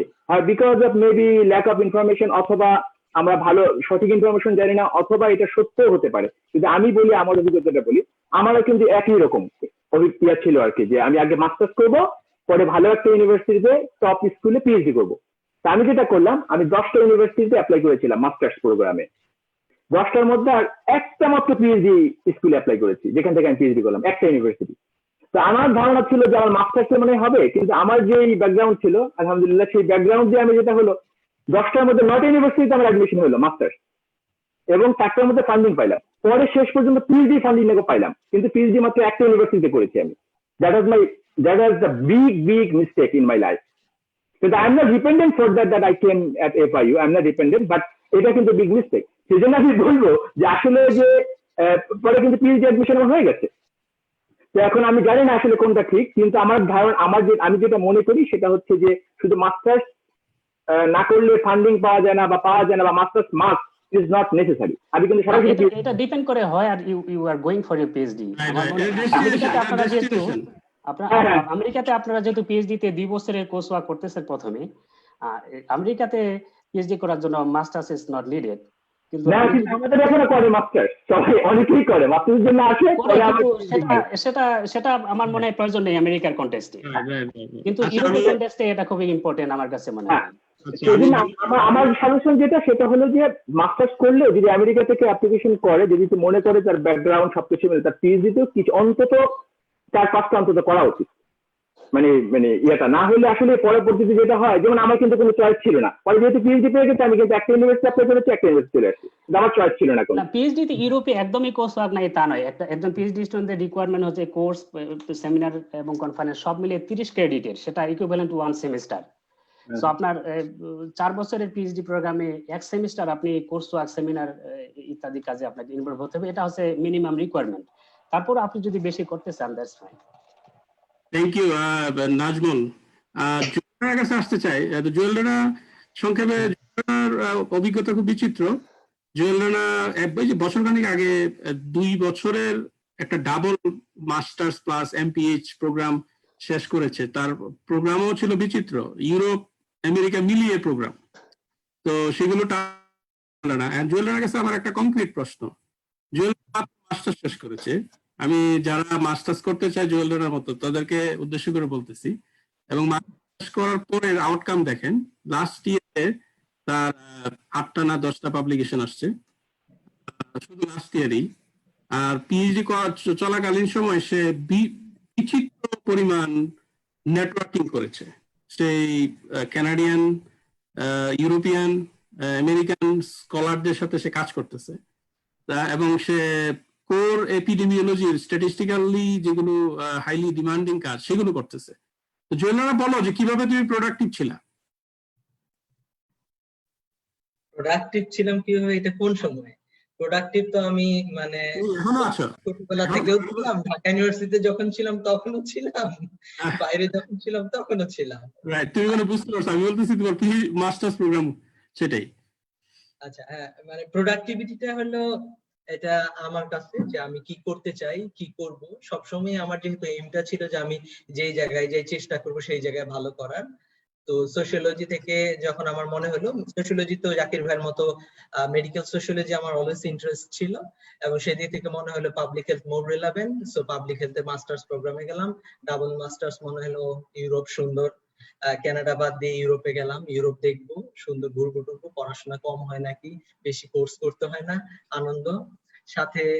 তো এইটা একটা ইন্সপাইরেশনও ছিল বড় ভাইদের কাছ থেকে, যে ইউরোপে গেলে বেশ ইউরোপ সুন্দর দেখা যায়, এনজয় করা যায় লাইফটা। এইটা হলো মেইন এম ছিল ইউরোপে যাওয়ার, পড়াশোনার চেয়ে সবচেয়ে বেশি। তো এটার উদ্দেশ্য ছিল যে আমি যদি যাই, আমার যদি কম পরিশ্রম করতে হয় ক্লাসে, তাহলে যেটা আমি করতে পারবো ওইখান থেকে কিছু টাইম আমি আমার পার্সোনাল ডেভেলপমেন্টের দিকে দিতে পারবো। সো এই জায়গা থেকেই হলো যেটা আমি ওখানে গিয়ে, আমার যেহেতু আগে থেকে একাডেমিক রাইটিং এর উপরে একটা ন্যাক ছিল, একাডেমিক রাইটিং এর যে স্কিল গুলো সেগুলোতে শুরু করলাম। আমার স্ট্যাটিস্টিক্যাল নলেজ একেবারেই ছিল না, সেই জায়গায় স্ট্যাটিস্টিক্যাল নলেজ গুলো যেহেতু কোর্স ছিল, কোর্সের পাশাপাশি আরো সেটা ইমপ্রুভ করার চেষ্টা করা। তারপরে সাথে সিস্টেমেটিক রিভিউ সম্পর্কে একটু জানা দরকার, নতুন ওইখানে যে নাম শুনলাম, এর আগে কখনো বাংলাদেশের সিস্টেমেটিক রিভিউ, মেটা অ্যানালাইসিস কি জীবনে নাম শুনি নাই, শুধু লিটারেচার রিভিউ শুনছি আর কি। শিক্ষকরা গবেষণাপত্র বের করে এগুলো করে আমি এগুলো আর্টিকেল নিয়ে এটাই জানতাম। তো সেই বিষয়ে একটু স্কিল করলাম। তো প্রোডাক্টিভ থাকার উদ্দেশ্যটাই ছিল যে আমি সামনে হয়তো বা এইখান থেকে আমার নেক্সট যে ডেস্টিনেশন কি হবে, I am not sure yet, I am exploring public health, একটা নতুন কমপ্লিটলি জায়গা আমার সোশিওলজি থেকে ট্রান্সফরমেশন। ওইখানে গিয়ে যেটা হলো যে আপনাদের আলোচনার মধ্যে চলে আসলো যে পাবলিক হেলথ, আমি আবার এই জায়গাটাতে 3টা সেকশনে ভাগ করবো, 3-4টা সেকশনে। Social science, public health is almost social science, যেটা জাকির ভাই বলছে, খুব বেশি ডিফারেন্স এখানে নাই। স্ট্যাটিস্টিক্স আপনি ইউজ করলেও করতে পারেন, না করলেও করতে পারেন, আপনি হেলথ গভর্নেন্স সিস্টেম যে কোনো কিছু নিয়ে কাজ করতে পারেন। সেই জায়গা থেকে যদি আরেকটু যেতে চান তাহলে কোয়ান্টিটেটিভ পাবলিক হেলথ নিয়ে কেউ কাজ করতে পারে। আরো একটু উপরের লেভেলে গেলে সে একটু এপিডেমিওলজিক্যাল কাজ করবে, আরো বেশি এক্সপেরিমেন্টাল কাজ যদি করতে চায়। এরও বেশি কাজ করতে চাইলে সে এর মধ্যে বায়ো স্ট্যাটিস্টিক্স ভালো করে ব্লেন্ড করে খাবে, সেটা হলো হাইয়েস্ট লেভেল এই হেলথ সায়েন্সের বা এই জায়গাটাতে। তো আমার এই জায়গাটায় যেটা ছিল যে আচ্ছা আমি যেহেতু এইটা পারি না, তাহলে এটা আমার কিভাবে শিখতে হবে। সো আমার একটা ভালো, যেটা আমি বলবো যে গুণ না, ইচ্ছা হলো যে সেলফ লার্নিং করা। যেমন এসপিএসএস বাংলাদেশে শেখা হয়েছিল, ইউকে থেকে আমাদেরকে ক্লাসে এসপিএসএস শিখালো, স্টার্টার শেখা না। তাহলে স্টার্টার শেখানো, স্টার্টারটা আমি কিভাবে শিখতে পারি? সামার ভ্যাকেশন আমার স্টার্টার শিখতে হবে, সামার ভ্যাকেশন স্টার্টার শিখে আমি সাথে কি করব? আমার যেটা সবচেয়ে ভালো গুণ, আমি বলি না, এটা রাকিব ভাই বলে, আমার আরেকজন মেন্টর, যার সাথে আমি প্রচুর কাজ করি, জালাল ভাইয়ের পাশাপাশি আরেকজন যে মেন্টর যার সাথে আমার নিয়মিত কাজ হয়, উনি বলে যে তোমার যেটা সবচেয়ে ভালো অভ্যাস, তুমি যে জিনিসটা শেখো সেটা অ্যাপ্লাই করো। আমার কাছেও এটা থিওরি খুব বেশি যায় না, এই জন্যই সোশিয়োলজি থেকে ভাগছি বা সোশ্যাল সায়েন্স থেকে, কারণ খুব ভালো লিখতে পারি না, ভালো বলতে পারি না গুছায়, তো এই জায়গা থেকে সরে আসা। তো এই টেকনিক গুলো, যেই টেকনিক আমি শিখি সেই টেকনিক না আমি অলওয়েজ অ্যাপ্লাই করা শুরু করি। সো ফার্স্ট এক্সাম্পল ধরেন আমি স্টার্টার শিখলাম, তাহলে স্টার্টার যেহেতু আমি শিখতেছি, কেননা আমি স্টার্টার দিয়ে একটা পেপার করবো, তাহলে স্টার্টার শেখার পাশাপাশি আমি একটা ডেটা অ্যানালাইসিস করব, এই ডেটা অ্যানালাইসিস করে একটা পেপার লিখবো, তাহলে আমার একসাথে এটা শেখা হয়ে গেল। তাহলে একটা স্টার্টার আমি ওখানে অ্যাপ্লিকেশনটা করতে পারলাম, সাথে আমার লার্নিংটা হয়ে গেল। সো এই মোটিভেশনটাই অলওয়েজ ছিল যে নতুন কিছু শিখতে হবে। Without self learning it's nothing. Classroom, আমি ক্লাসরুমের শিক্ষাতে খুব বেশি বিশ্বাস করি না, because it's everything up to you. আপনি কি করতে চান, আপনি কি শিখতে চান, সেটা আপনাকে ডিসিশন নিয়ে সামনে ওটা এগোতে হবে। ক্লাসরুম হয়তো একটা ইন্ডিকেশন দিবে যে এই জিনিসগুলো আছে, you can explore now, so then it's up to you. আমি এই জিনিসগুলোই করতাম সব সময়, হয়তো অনলাইন একটা কোর্স করা, নিজে একটু দেখা, তারপর নিয়মিত বিভিন্ন জার্নাল, ভালো ভালো যে জার্নাল গুলো আছে সেগুলোর কন্টেন্ট গুলো রাখা। কে কোন, যেমন অনেকে কে মনে হয় বললো পুলক ভাই নাকি, যে আর্টিকেলের গুলো দেখা, তাহলে আইডিয়া ডেভেলপ হয়, তাহলে এগুলো দেখা, নতুন কি কাজ মানুষ করতেছে সেগুলো দেখা। দেন ওই জিনিসটা যখন আমি জানি না, দেন হাউ আমার ওইটা কিভাবে আমি করতে পারবো। Replication first. সায়েন্সের তো মূল জিনিসই মানে বিগিনারদের যদি বলবো, অ্যামেচার সায়েন্টিস্টরা শুরু করে হলো রেপ্লিকেশন দিয়ে। সো এই তো রেপ্লিকেশন করা, আস্তে আস্তে সেইভাবে আমি নিজেকে প্রোডাক্টিভ রাখার চেষ্টা করছি। আমি কি আনসার দিতে পারছি? আরে অনেক অনেক সুন্দর, থ্যাংক ইউ। আমি জুয়েলারের কাছ থেকে দুইটা আইডিয়া শেয়ার করি, মানে আইডিয়া পেলাম আর কি আলোচনার জন্য। সেটা হচ্ছে যে রেপ্লিকেশন। তো যেমন আমি আর পুলক যখন আমরা পিএইচডির একদমই প্রথম বর্ষে আমাদের আলোচনা ছিল যে আমরা নতুন কিছু তো উপহার দিতে পারবো না জ্ঞানের জগতে, আমরা সেই রকম সায়েন্টিস্ট হইনি এখনো।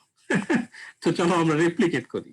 রেপ্লিকেট করার ফাঁকে ফাঁকে যদি একটু 19-20 করে আমরা নতুন কিছু দিতে পারি, তো এই যে রেপ্লিকেশন, আমি যা তরুণ গবেষকদের বা যারা পিএইচডি মাস্টার্স করতে আসতেছে উদ্দেশ্যে বলবো যে আপনি একটা ভালো রেপ্লিকেশন স্টাডি করেন, পাবলিক ইউজ ডেটা ইউজ করে, যেটা পাবলিকলি অ্যাভেলেবল। আর পিএইচডি করতে এসে তো অনেক সময় যে আপনার রেস্ট্রিক্টেড ডাটার অ্যাক্সেস পাইতে সময় লাগে, আবার রেস্ট্রিক্টেড ডাটা থেকে পাবলিকেশন মানে অ্যানালিসিস বের করা, ওগুলো থেকে পাবলিশ করার জন্য অনেক সময় লাগে, কারণ ওগুলো হচ্ছে একটা অনেক মানুষ ইনভলভ, তাদের অনুমতি লাগে, তাদের রিভিউ লাগে, তাদের পারমিশন লাগে, তাদের আবার ইনপুট লাগে, ইত্যাদি ইত্যাদি করতে করতে পাবলিকেশন করতে করতে অনেক সময় লাগে। তার কারণে পাবলিক ইউজ ডেটা আর রেপ্লিকেশন এই দুটাকে কাজে লাগিয়ে পাবলিকেশন শুরু করা যায়। যাদের এই যে রিসার্চের মানে ফান্ডামেন্টাল আইডিয়া আছে, টুকটাক অভিজ্ঞতা আছে। আচ্ছা যাই হোক, আমরা যেটা আমি মনে হয় আমাদের আলোচনা একটু আরো সমৃদ্ধ করতে পারি, আমরা শেষের দিকে আছি, তারপরেও আমরা একটা বিষয়ে মনে হয় আমরা আলোচনা করতে পারি, সেটা হচ্ছে যে কিভাবে সফট স্কিল ডেভেলপ করা। এবং সফট স্কিলের অংশ হিসেবে আমি বলবো নেটওয়ার্কিংও অনেক সময় সফট স্কিল ডেভেলপ করতে সাহায্য করে। লেটস ধরেন যে আমার সাথে লেটস আমি কারোর সাথে কোলাবোরেট করতেছি, লেটস পুলকের সাথে কোলাবোরেট করতেছি, পুলক আসতেছি তোমার কাছে, তো আমি হয়তো কোনো একটা এরিয়াতে একদমই এবিসি নাই বা খুবই কম স্বচ্ছ ধারণা নাই। যেমন ধরা যাক প্রথম দিকে আমার কোয়ান্টিটেটিভ অ্যানালিসিস স্কিল ভালো ছিল না, সো ওগুলো আমি বদার করি নাই। আমি ভাবছি যে পুলকের সাথে কাজ করলে অ্যাটলিস্ট ওগুলো আমি শিখতে পারবো, সে আমাকে তার স্কিল দিয়ে কমপ্লিমেন্ট করতে পারবে, আবার আমার রাইটিং স্কিল দিয়ে পুলকের প্রজেক্টে আমি কন্ট্রিবিউট করতে পারবো। আবার সফট স্কিল ডেভেলপ করা যায় নিজের ইউনিভার্সিটিতে যে সমস্ত রিসোর্স আছে সেগুলো ইউজ করে। যেমন নাজমুল বলতেছিল বা অন্য আরেকজন বলতেছিল যে এই আমার মনে হয় সব ইউনিভার্সিটিতেই ইন্টারন্যাশনাল অফিস বলে একটা থাকে, international students and scholars office, something like that, এবং অনেক প্রোগ্রাম দেওয়া হয় ওদের স্কিল ডেভেলপ করার জন্য, ল্যাঙ্গুয়েজ স্কিল, রাইটিং স্কিল, তারপরে ইভেন ওই যে সোশ্যাল স্কিল ডেভেলপ করার জন্য আমাদের, আমি জানি না এই যে আমেরিকার সাউথ অঞ্চলের ইউনিভার্সিটি গুলোতে আমি দেখলাম যে এই বিভিন্ন ট্যুরের অর্গানাইজ করা হয়, লোকাল বিভিন্ন কমিউনিটি অর্গানাইজাররা ইউনিভার্সিটির সাথে কোলাবোরেশন করে স্টুডেন্টদেরকে সামারে বিভিন্ন জায়গায় নিয়ে যায়, বিভিন্ন প্রোগ্রামে পার্টিসিপেট করার সুযোগ করে দেয়। এগুলোতেও পার্টিসিপেট করা উচিত, কারণ এগুলোতে আপনার এই লোকাল পিপলদের সাথে ইন্টারাকশনের মাধ্যমে আপনার এই যে ল্যাঙ্গুয়েজ সম্পর্কে যে ধারণা সেগুলো ক্লিয়ার হবে। হ্যাঁ পুনঃ বলো। দালাল, তুমি তো অনেক ব্রডলি অনেক স্কিলের ব্যাপারে বললা, যেটা আমি একদম খুব স্পেসিফিক্যালি একটা স্কিলের কথা বলবো, যেটা আমি মনে করি খুব ইম্পর্টেন্ট। সেটা হচ্ছে how to write a good email. Okay, so when you try to start collaboration, you need to know how to write a good email. This is very important. মানে যেহেতু আমি এখন পোস্ট ডক করতেছি, তো আমি এখন বিভিন্ন মানে এত না হলে অল্প অল্প কিছু ইমেল পাই বিভিন্ন যারা পিএইচডি করতেছে, কিংবা অনেকেই হয়তো আমরা পেপার পাবলিশ করছি ওইটার মেথড সম্পর্কে জানতে চাই, কিংবা হয়তো এই কোড গুলা জানতে চাই, কিংবা ডেটার অ্যাক্সেস কিভাবে হয় এগুলা জানতে চাই আর কি। তো আমি অনেক ইমেলের উত্তর দিতে আমার মানে মানে আমি দিতে পারি না, দিতে চাই না, অনেকগুলো ইমেলের উত্তর দেই না। আমি এখন একটা রিয়েলাইজ করলাম যে আমরা যখন প্রফেসরদেরকে ইমেল করতাম কিংবা কোলাবোরেশনের জন্য অন্য কাউকে ইমেল করতাম, কেন তারা উত্তর দিত না আর কি। তো আমার যেটা অভিজ্ঞতা সেটা হচ্ছে এইসব কয়েকটা মানে স্বল্প হয়তো 50-60টা ইমেল আমার কাছ থেকে গত 1 বছরে আমি রিসিভ করছি, তার থেকে আমার যেটা অভিজ্ঞতা সেটা হচ্ছে either emails are too formal or too informal. And most of the time I see that the emails are not written, মানে ইংলিশ মানুষে মানে ইংলিশ যেহেতু আমাদের মাতৃভাষা না, এখানে আমাদের দুর্বলতা থাকতে পারে, ফন্টের ঠিক থাকে না, কিংবা অনেক ধরনের তোমার মানে এক লাইনে একটা ফন্ট, আরেক লাইনে আরেকটা ফন্ট, কোথাও বোল্ড কোথাও কি, অনেক জায়গায় too much flattering or too much respect, or sometimes too much informal.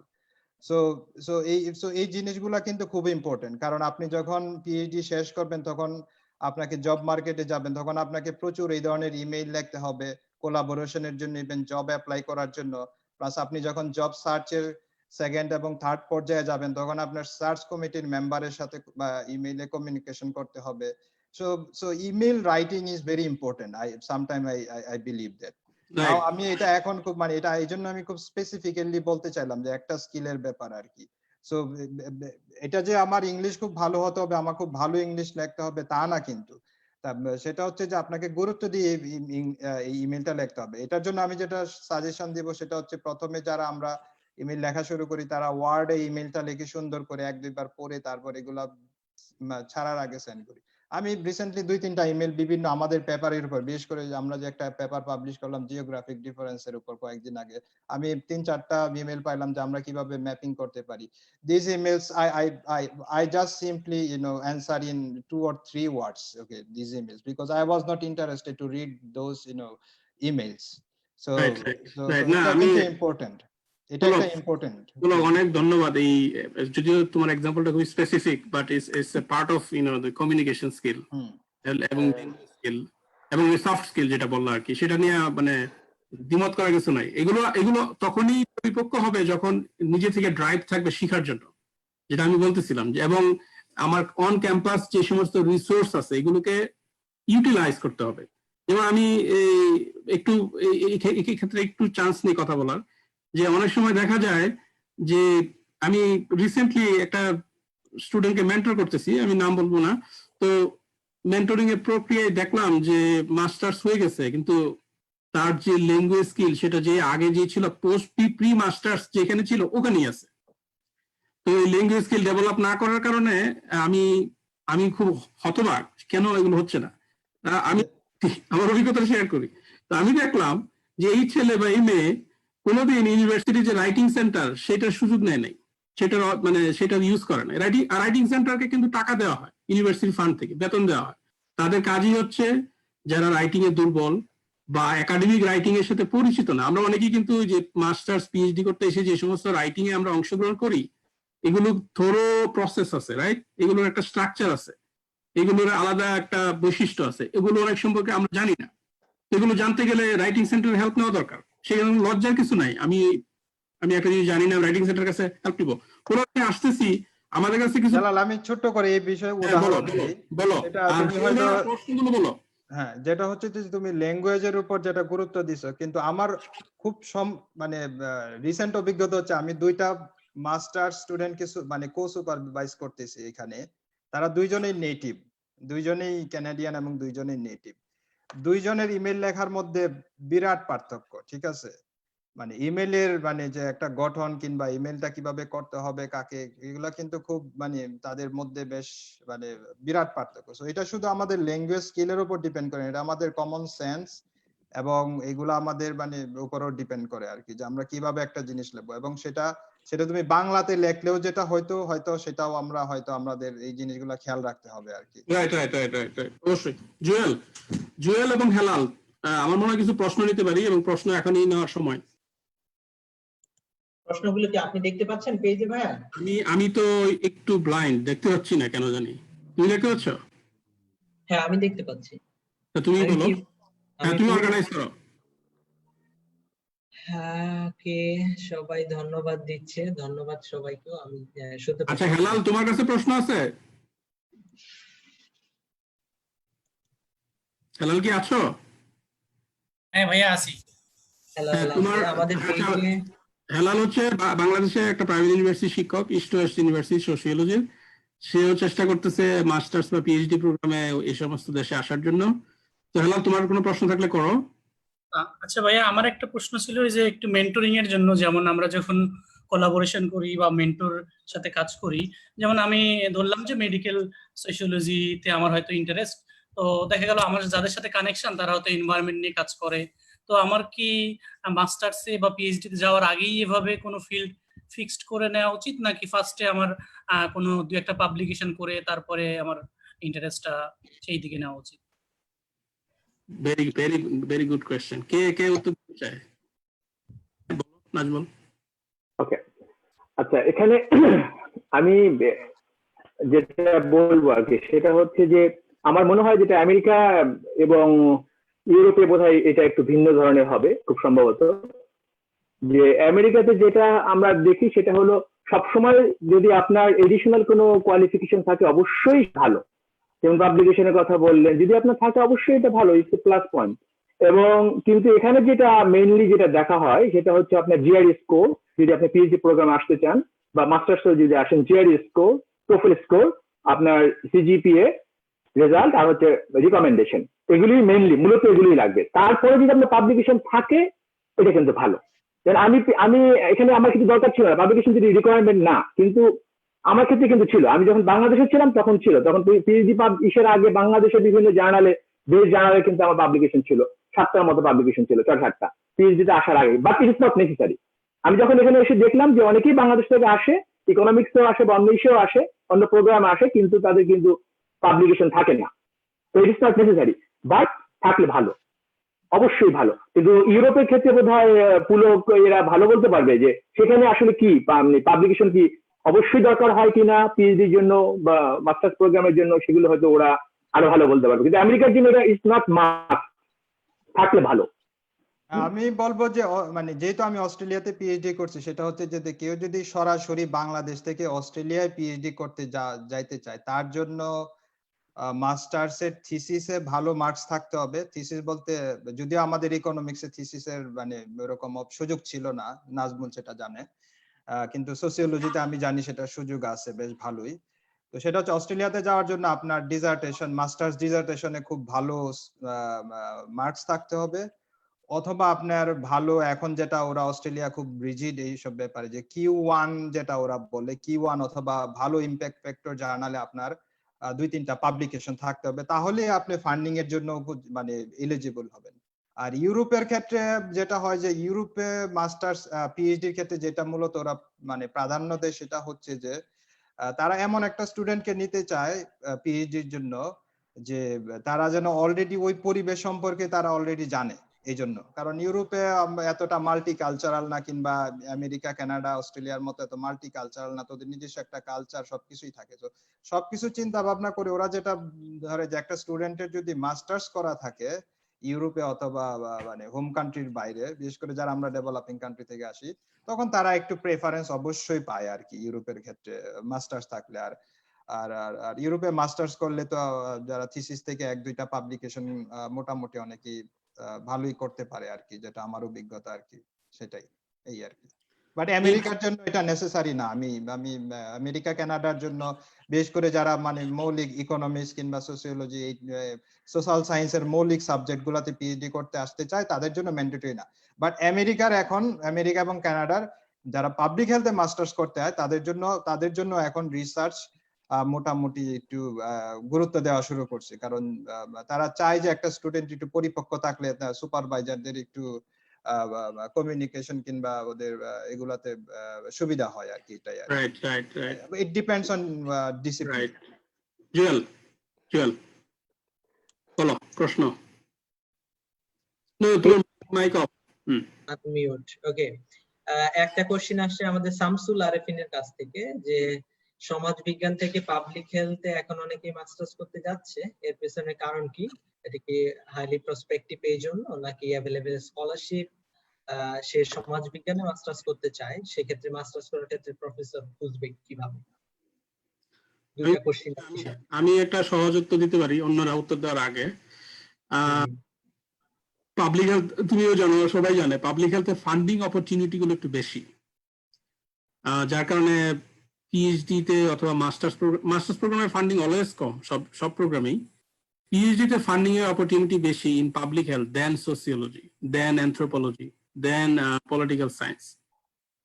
সেটা একটা আকর্ষণের জায়গা, তার কারণে অনেক সোসিওলজির ব্যাকগ্রাউন্ডের লোকজন পাবলিক হেলথে পিএইচডি করে।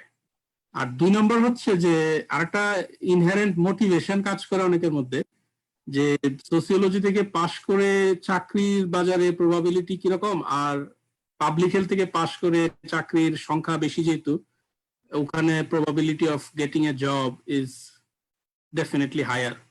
এই জন্য অনেকের একটা ইনহেরেন্ট মোটিভেশন থাকে। আর কোনো প্রশ্ন আছে? আর কেউ উত্তর দিতে চায় এটাকে? ভাইয়া জাকির ভাই কিছু বলতে চান না? না, জালাল ভাই উত্তর দিয়েছে। তার সেকেন্ড যে অংশটা, তার কোশ্চেনের দ্বিতীয় অংশ, প্রফেসর কিভাবে খুঁজবে আর কি। সমাজ বিজ্ঞানে মাস্টার্স করতে চাইলে প্রফেসর কিভাবে? সমাজ বিজ্ঞানে মাস্টার্স করতে হলে ইউরোপে কোনো প্রফেসর খুঁজতে হয় না। ইউরোপে মাস্টার্স করতে হলে অ্যাডমিশন এলিজিবিলিটির হচ্ছে 2টা মেইন ক্রাইটেরিয়া। একটা হচ্ছে এ রেলিভেন্ট ব্যাচেলর ডিগ্রি, আর একটা হচ্ছে ফুলফিলিং দ্য ল্যাঙ্গুয়েজ রিকোয়ারমেন্ট। এই দুইটা ফুলফিল করলে অ্যাডমিশনের জন্য এলিজিবল হবে। বাট কোশ্চেন হচ্ছে স্কলারশিপের জন্য অ্যাডিশনাল রিসার্চ এক্সপেরিয়েন্স, অন্যান্য জব এক্সপেরিয়েন্স, এই বিষয়গুলো অবশ্যই ভ্যালু ক্যারি করবে। তবে কোনো প্রফেসর এখানে ইউরোপে পিএইচডি করতে হলেও আসলে এর মতো অস্ট্রেলিয়ার মতো কোনো প্রফেসরকে লিখতে হয় না। ইউরোপের পিএইচডি গুলো হচ্ছে অ্যাডভার্টাইজ পজিশন, এগুলোতে সাধারণত লেকচারার রিক্রুটমেন্টের মতো ওপেনিং পজিশন। এখানে কোয়ালিফাইড ক্যান্ডিডেট অ্যাপ্লিকেশন করার পরে সেখানে একটা ইন্টারভিউ হয়, কোনো প্রফেসরকে পার্সোনালি ইমেল করতে হয় না, মাস্টার্সও না পিএইচডিতেও না। আমি একটু অ্যাড করবো জালাল। জি জি। এখানে প্রফেসর খোঁজার ক্ষেত্রে যেটা আমি পার্সোনাল যে আমার যে অভিজ্ঞতাটা সেটা আমি বলতে পারি, যে আমি মূলত আমেরিকাতেই অ্যাপ্লাই করেছি।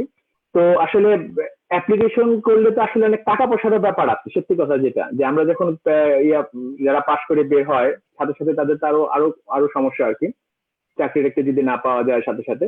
তো অ্যাপ্লিকেশন করলেও কিন্তু আমেরিকাতে প্রায় বেশ ভালো একটা অ্যামাউন্ট লাগে প্রতিটা অ্যাপ্লিকেশনের জন্য। তো সেজন্য আমি যেটা করেছিলাম সেটা হচ্ছে প্রতিটা ডিপার্টমেন্টে, মানে প্রতিটা ইউনিভার্সিটি ইকোনমিক ডিপার্টমেন্টে, আমার ডিপার্টমেন্টে আমি দেখেছি যে আমি যেই ফিল্ডে কাজ করতে চাই, ম্যাক্রো ইকোনমিক্স বা ডেভেলপমেন্ট, তো এই রিলেটেড প্রফেসররা কারা আছে।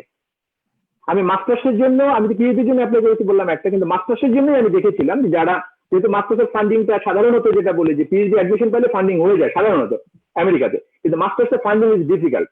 আসলে সত্যি কথা যেটা, PhD funding is comparatively easy যদি সে অ্যাডমিশন পায়।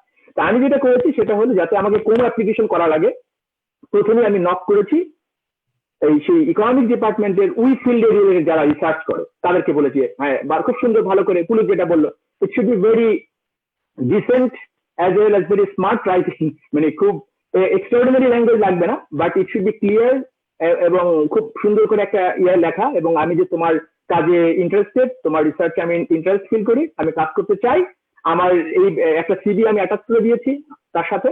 এবং এরকম যারা যারা আমাকে রিপ্লাই দিয়েছে আমি সেখানে শুধু অ্যাপ্লাই করেছি, তারা বলেছে ওকে ইউ ক্যান অ্যাপ্লাই। তা আমি 20টা বা 25টার মতো ইমেল সেন্ড করেছি, তার মধ্যে 10টা ইমেলের রিপ্লাই আমি পেয়েছি। তো সেই 10 জায়গাতে আমি অ্যাপ্লাই করেছি, তো 9 জায়গাতে অ্যাডমিশন হয়েছিল মাস্টার্সে। তো এটা আর কি আসলে আমার মনে হয় যে এটা করা যেতে পারে। তো এই জন্য যেটা করা যেতে পারে, আরেকটা কথা বলি, সেটা হলো আমার ফেসবুক ফ্রেন্ড যারা ছিল, সিনিয়র ফ্রেন্ড যারা ছিল, সিনিয়র বড় ভাই যারা ছিল ডিপার্টমেন্টের, তাদের ফেসবুকের মাধ্যমে আপনি সেটা জানতে পারবেন কারা কোথায় আছেন, এবং যেখানে বাংলাদেশের স্টুডেন্টরা বেশি আছে সেই সমস্ত জায়গায় আপনার অ্যাডমিশন পাওয়া মনে হয় তুলনামূলক সহজ হবে, কারণ সেখানে হয়তো প্রফেসররা জানে বাংলাদেশের স্টুডেন্ট সম্পর্কে। এটা আমার নিজের পারসেপশন, এবং আমি সেই সব জায়গায় আমি নক করেছি। Thank you Nazmul. Jewel, okay, Zakir আর বেলাল, হ্যাঁ বলো। শামসুল আরিফিনের আরো একটা প্রশ্ন, শিওর। যে এটা আমার কাছেই, জুয়েল ভাই পিএইচডি করার আগে মাস্টার্স কেন করব, কতটা গুরুত্বপূর্ণ? আমি বলবো না, আপনারা কেউ বলতে চান? তুমি বলো। আচ্ছা, পিএইচডি করার আগে, মানে এটা আমার ব্যক্তিগত অভিমত, মাস্টার্স করে সময় নষ্ট করার কোনো দরকার নাই। বাংলাদেশে এমনি আমরা একটা দান করাতে মাস্টার্স পেয়ে যাই, that's enough to get any PhD. ঠিক আছে, আমার কাছে মনে হয় মাস্টার্সটা বাইরে করা কমপ্লিটলি ওয়েস্ট অফ টাইম। এর সবচেয়ে বড় যেটা উদাহরণ আমার কাছে, যে আমাদের এক ছোট ভাই আছে, সবাই চেনে, জুবায়ের জুবি নাম, সোশিওলজি, আমাদের চেয়ে 3-4 বছরের জুনিয়র, অলরেডি মানে সে পিএইচডি শেষ করতে যাচ্ছে। এবং যদি এটা নর্থ আমেরিকাতে হয়, পার্টিকুলারলি আমি নর্থ আমেরিকার কথা বলি, এটা হলো নর্থ আমেরিকার কনটেক্সটে। যদি কানাডা বা ইউএসএ হয়, সেক্ষেত্রে এটা করার কোনো দরকার নাই। ইভেন আন্ডারগ্র্যাড দিয়ে সে পিএইচডি তে গেছে, পিএইচডি তে ফান্ড পাওয়া যায় ইজিলি। মাস্টার্স এর ক্ষেত্রে যেটা ভাইয়া বললো, যে মাস্টার্স এর ক্ষেত্রে স্কলারশিপ কম পাওয়া যায়, এবং সেটা যদি পাবলিক হেলথে হয় বা কোনো টেকনিক্যাল সাবজেক্টে হয়, সেটা অবশ্যই না, কারণ ওই টেকনিক্যাল ট্রেনিং এ মানুষ বেশি জব পায়, এজন্য মানুষ টাকা দিয়ে ওই মাস্টার্স করতে চায়, শর্ট টাইমে পিএইচডি না করতে চায়। সো এই জন্য সেগুলোতে সবচেয়ে কম ফান্ডিং হয়, এটা একটা প্রবলেম। তো এই জন্য পিএইচডির জন্য আমার কাছে যেটা মনে হয়, মাস্টার্স করার কোনো দরকার নাই। বাংলাদেশে যে আন্ডারগ্রেড আছে, মাস্টার্স দিচ্ছে আসছে, সেটা দিয়ে এনাফ। নর্থ আমেরিকাতে তারা এক্সপেক্টও করে না যে হাজার হাজার মাস্টার্স থাকতে হবে। আর পেপারের কথা অলরেডি বলছে, দুই একটা থাকলে ভালো, না থাকলে নাই। জিআরই দিয়ে, টোফেল দিয়ে সুন্দর করে চলে যাওয়া যায়, ওখানে বসে আছে সুপারভাইজাররা পিএইচডি স্টুডেন্ট নেওয়ার জন্য, বিকজ কামলা খাটায় তাদেরকে রিসার্চ করতে হবে, তাদের রিসার্চে কম পয়সার কর্মী দরকার, সেটা হলো PhD student. So they are looking for you. So I don't think you need a PhD for North America. Thank you Jewel. আর কোনো প্রশ্ন না থাকলে আমার একটা প্রশ্ন সবার কাছে, আই থিংক লাস্ট প্রশ্ন। আচ্ছা, আরো একটা প্রশ্ন আছে। হ্যাঁ বলো। আচ্ছা, এটাও দেখি আমার কাছে, এটা আপনিও বলতে পারবেন। Jewel bhai, how did you self-learn of certain software skill like Stata? More specifically, which sources did you use for self-learning of Stata? জাল ভাই, আপনিও তো স্ট্যাটাতে কাজ করেন, আপনি একটু বলেন। এটা কেমন না হয় রোজই সেলফ লার্নিং, তো সেলফ লার্নিং শব্দটার লগেই যুক্ত সেলফ লার্নিং। এখন যেটা হচ্ছে, বর্তমান সময়ের অনেক সফটওয়্যার বা ইত্যাদি টেকনোলজিক্যাল বিষয়ের ইউটিউবে অনেক সেশন আছে, ইউটিউবে ভিডিও আছে সুন্দর সুন্দর। এটা একটা সোর্স হতে পারে যে ইউটিউব থেকে শেখা। এবং আমি অনেক সময় আমার সাথে যারা জুনিয়র ফ্রেন্ডরা কোলাবোরেট করতে চায়, তাদের অনেকের মধ্যে অনীহা সেলফ লার্নিং এ। আমি একটু এমফাসাইজ করতে চাই, অনীহা। অনীহা হচ্ছে ভাই আমি তো জানি না, আমি জানি না, আমার যদি না শিখাই তাহলে আমি কেমনি শিখুম। মানে মাস্টার্স পিএইচডি করতে এসে কোনো কিছু শিখার জন্য প্রথমে এলো অনীহা, অজুহাত, আমি তো আগে করি নাই, এখন কেমনে করব। আরে বাবা, আমরা যারা এখানে ইউএসএ তে বা ইউরোপে পিএইচডি করছি, সবকিছু কি সে শিক্ষক হাতে ধরে শিখাই দিচ্ছে কাউকে? আমার মনে হয় না। ডিরেক্ট করতে পারে, রিসোর্সের দিকে ডিরেক্ট করে, অথবা ক্লাসে লেকচারের পরে একটু সুপারভাইজ করতে পারে, কিন্তু হাতে কলমে শেখানোর প্রক্রিয়া কোথাও নাই। আছে কি? না, ওই যে জালাল, যেটা নাজমুল প্রথমেই বলছে শুরু থেকে, খুবই ইম্পর্টেন্ট, সেটা হচ্ছে কমিটমেন্ট এবং তোমার ডেডিকেশন। ঠিক আছে, রাইট, সেটাই আর কি। তো আর আমি অবশ্য আরেকটা জিনিস এখানে ওই যে একটু ছোট করে বলি, মাস্টার্স এবং মাস্টার্স করতে পিএইচডি করার দরকার কিনা, এইটা আর কি। তো আসলে আমি অনেকের কাছ থেকে, সেটা শুধু অস্ট্রেলিয়া কিংবা ইউরোপে না, নর্থ আমেরিকান অনেক মানে আমার প্রফেসরদের সাথে অনেক সময় কথাবার্তা হয় বিভিন্ন ইনফরমাল। সো তারা বলে যে PhD is not a degree, okay, it's not like bachelor or masters, okay, PhD is completely different, okay.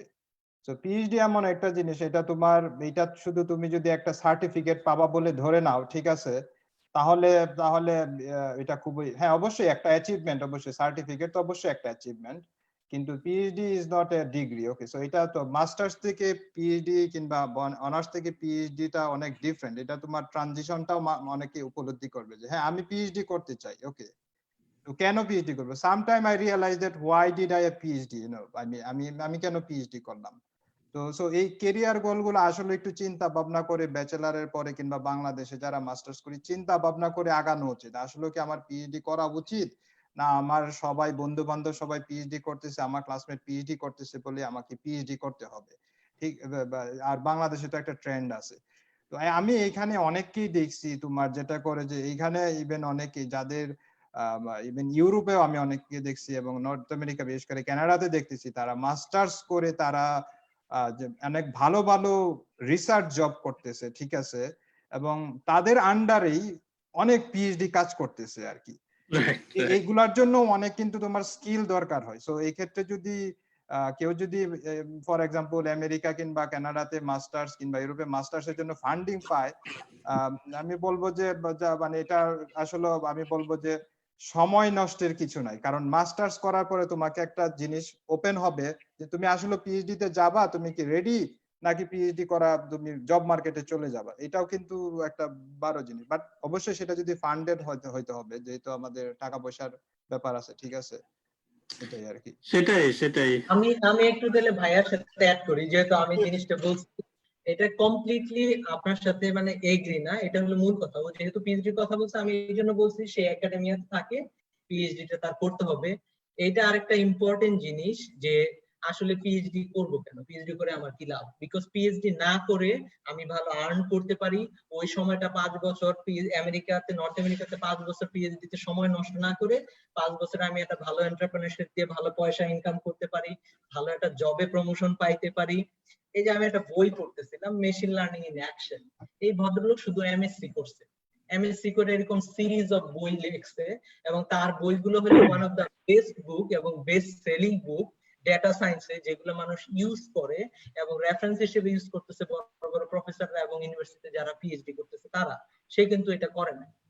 So তার যদি মানে কারো যদি ইচ্ছা না থাকে যে আমি পিএইচডি করব বা কেন করব এটা জানতে হবে, ওদের একাডেমিয়া না রিসার্চে থাকবে, আদারওয়াইজ তো পিএইচডি আমার মনে হয় না কোনো দরকার আছে। তাহলে মাস্টার্স দিয়ে একটা স্পেশালাইজ ট্রেনিং হয়ে গেল, সে তার কর্মক্ষেত্রে গিয়ে মানি আর্ন করতে পারে। আই ডোন্ট থিংক তাহলে আর ফার্দার এক্সপ্লোরই করা উচিত। আপনার সাথে এটাতে আমি একমত যে এই ডিসিশনটা নেওয়া দরকার। জি ভাই একটু অ্যাড করে সেটা হলো আরেকটা বিষয়, জাস্ট আমি দুজনের ইয়েটাই ঠিক আছে আমার কাছে মনে হয়েছে, কিন্তু আমি যেটা অ্যাড করতে চাই সেটা হচ্ছে PhD is a long journey. এখানে যদি খুব ভালো প্যাশন না থাকে ইজ ভেরি ডিফিকাল্ট। তো এখানে প্যাশন থাকবে তাহলে, যদি এটা মনে করে যে আমি শুধু এটা করার জন্য করা বা টাকা ইনকাম করার জন্য, আমার মনে হয় যে it's not a good decision.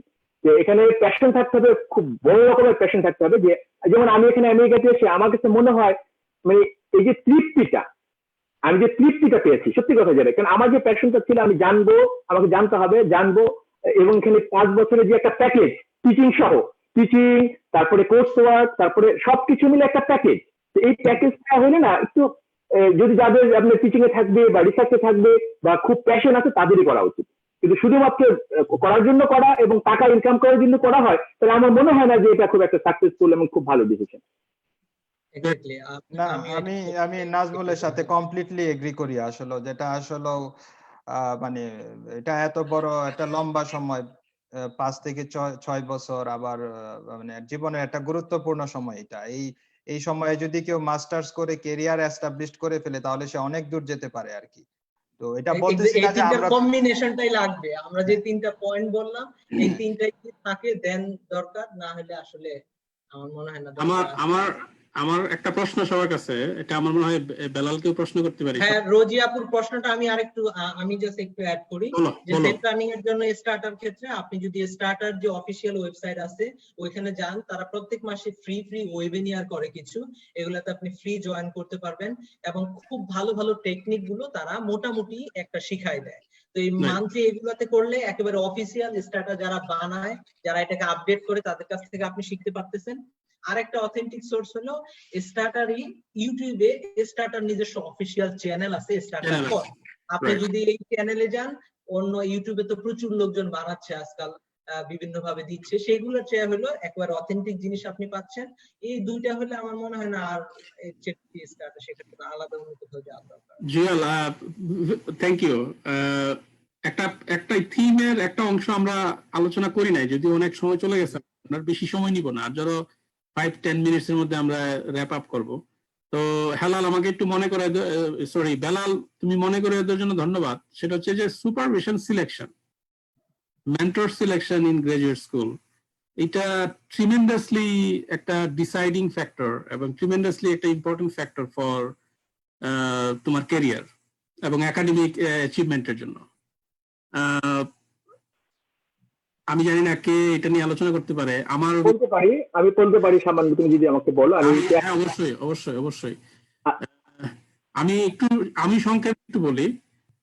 আমার অভিজ্ঞতা, বাজে অভিজ্ঞতা, আমার মেন্টরদের, আমার বিভিন্ন, আসলে মেন্টর সিলেকশন করাটা যতটা বাহির থেকে মনে হয় যে আমি বেস্ট মেন্টর সিলেক্ট করতে পারবো, অনেক সময় অনেক ফ্যাক্টর থাকে, তো এটা তো মাল্টিভেরিয়েট একটা ফ্যাক্টর, অনেক সময় সম্ভব হয়ে ওঠে না যে রাইট সুপারভাইজারের হাতে যাওয়া। যেমন আমার খুব ট্রিমেন্ডাস ইচ্ছা ছিল ডিপার্টমেন্টের খুবই হাইলি প্রোডাক্টিভ একজন প্রফেসরের সাথে কাজ করার, কিন্তু যেই সময় ওনাকে প্রপোজ করলাম এই সময় ওনার হাতে অনেক ছাত্র, আবার এই সময় টেনিওর প্রসেস চলতেছে, ট্রিমেন্ডাসলি বিজি, আমাকে সময় দিতে পারেনি, আমাকে নেই। তারপরে বেস্ট অপশনে যাকে সেকেন্ড বেস্ট চিন্তা করলাম, সে আবার রিটায়ারমেন্টে চলে গেছে। যে কিরকম ফ্যাক্টর থাকে। থার্ড বেস্ট অলরেডি যার সাথে কাজ করতেছি প্রথম বছর থেকেই, এখন সে ছিল আমার থার্ড বেস্ট, এখন তার কাছে গেলাম। তো অনেক অনেক ফ্যাক্টর কাজ করে, মানে যে এখন আমার প্রথম টার্গেট যে ছিল সুপারভাইজার, তার সাথে যদি আমি কাজ করতে পারতাম, আমি মনে করি আমার সাকসেসের রেট আরো ভালো হতো, আরো অ্যাচিভমেন্টের রেট আরো ভালো হতো। কিন্তু অনেক সময় তো অনেক ভেরিয়েবলের কারণে অনেক সময় সব রাইট ডিসিশন নেওয়া যায় না। হ্যাঁ, নাজমুল বল। হ্যাঁ, জালালের সাথে আমি একমত। আর আমি যেটা মনে করি যে মেন্টর অথবা সুপারভাইজার, এটা সিলেকশনের ক্ষেত্রে যে ভেরিয়েবলের কথা বললাম, আমি তো একটা ভেরিয়েবলের কথা বলি। তার মধ্যে অন্যতম একটা হচ্ছে যে, যেহেতু আমাদের এখানে ফান্ডিং এর কিন্তু একটা সমস্যা থাকে, আমেরিকায় বলি যেখানেই বলি, ফান্ডিং এর হয়তো 3-4 বছর, 5 বছর বা 6 বছর বা 3 বছর এরকম একটা রিকোয়ারমেন্ট থাকে। তাহলে এইটা যখন আমরা সিলেক্ট করবো যখন সুপারভাইজার, তখন এটা কিন্তু মনে রাখতে হবে যে কোন সুপারভাইজারের আন্ডারে পিএইচডি যারা কমপ্লিট করেছে, যে ডিউ টাইমে তারা শেষ করতে পেরেছে। অনেক সুপারভাইজার আছে অনেক টাইম নেয় লেন্থে, কারণ আমাদের কিন্তু ফান্ডিং নাই। অবশ্যই বেশি সময় নিলে হয়তো কোয়ালিটি ভালো হবে, কিন্তু আমাদের মনে রাখতে হবে আমাদের কিন্তু ফান্ডিং কনস্ট্রেন্ট কিন্তু আমাদের আছে। তো সেক্ষেত্রে এটা কিন্তু ভেরি ইম্পর্টেন্ট থিং যে আমার যদি ফান্ডিং যদি আমার লিমিটেড থাকে কয়েক বছর নিজস্ব সময়, তাহলে কোন সুপারভাইজার ঠিক সময় আপনাকে বের করে দিতে পারবে, আপনি ডিগ্রিটা কমপ্লিট করে দিতে পারবে, নাম্বার 1। নাম্বার 2, মেন্টর এরকমই হওয়া উচিত যে আপনাকে he or she will land you on the job market. সে এমন আছে যে এইভাবে প্রিপেয়ার করে দেয় জব মার্কেটের জন্য, যে আমি যখন এখানে গ্রাজুয়েট স্টুডেন্ট হিসেবে যখন আমি পড়ানো শুরু করলাম, আমার সুপারভাইজার কিন্তু আমাকে অনেক গাইড করেছে, এভাবে পড়ো, এভাবে লেখো, এভাবে ইমেল দাও স্টুডেন্টদের, এভাবে কমিউনিকেট করে স্টুডেন্টদের সাথে। সে কিন্তু আমাকে ধরে ধরে শিখাইছে, টিচিং এর শিখিয়েছে, রিসার্চের স্কুল শিখিয়েছে। এবং এমন মেন্টর দরকার, যে মেন্টর দরকার হলে কোনো জব মার্কেটে কোনো রিকমেন্ডেশন যখন লিখবে, তখন ভালো রিকমেন্ডেশন যাতে লেখে। যে এখন সে যদি লেখে না আমি জানি তার সম্পর্কে, হ্যাঁ সে ভালো, এরকম বললে হবে না। এমন সুপারভাইজার দরকার, সে স্পেসিফিক বলবে yes he is extraordinary in this skill, এইভাবে বলতে হবে। এরকম ভাবে স্পেসিফিক কোয়ালিটি ধরে ধরে বলবে, এবং সে যখন রিকমেন্ডেশন লেটার লিখবে, আমি বলে দিলাম, এটা আপনি সবাই এগ্রি করবে আমার সাথে যারা জব মার্কেটে যায়, ভালো রিকমেন্ডেশন ছাড়া যেমন পিএইচডি অ্যাডমিশনও পাওয়া যায় না, একইভাবে ভালো রিকমেন্ডেশন ছাড়া কোনোদিনও চাকরি পাওয়া যাবে না, বিলিভ মি। কারণ চাকরি রিকমেন্ডেশন ভালো না হলে চাকরি পাওয়া ভেরি ডিফিকাল্ট। এবং এবং সে যেটা করে অনেক সময় কিন্তু সেই আমি যেখানে অ্যাপ্লাই করেছি সেখানে কিন্তু সে আবার কমিউনিকেশনও করে সুপারভাইজার, আমার স্টুডেন্টকে করলাম, সে অনেক ভালো, রিকমেন্ডেশন লেখার বাইরেও সে কিন্তু ইমেল লেখে। আমি নাজমুলের সাথে একটা পয়েন্ট অ্যাড করতে চাই যে in addition to recommendation letter আরেকটা ইম্পর্টেন্ট দিক হচ্ছে যে আমার প্রফেসরের নেটওয়ার্ক কত বিস্তৃত। হ্যাঁ, এটা ইম্পর্টেন্ট।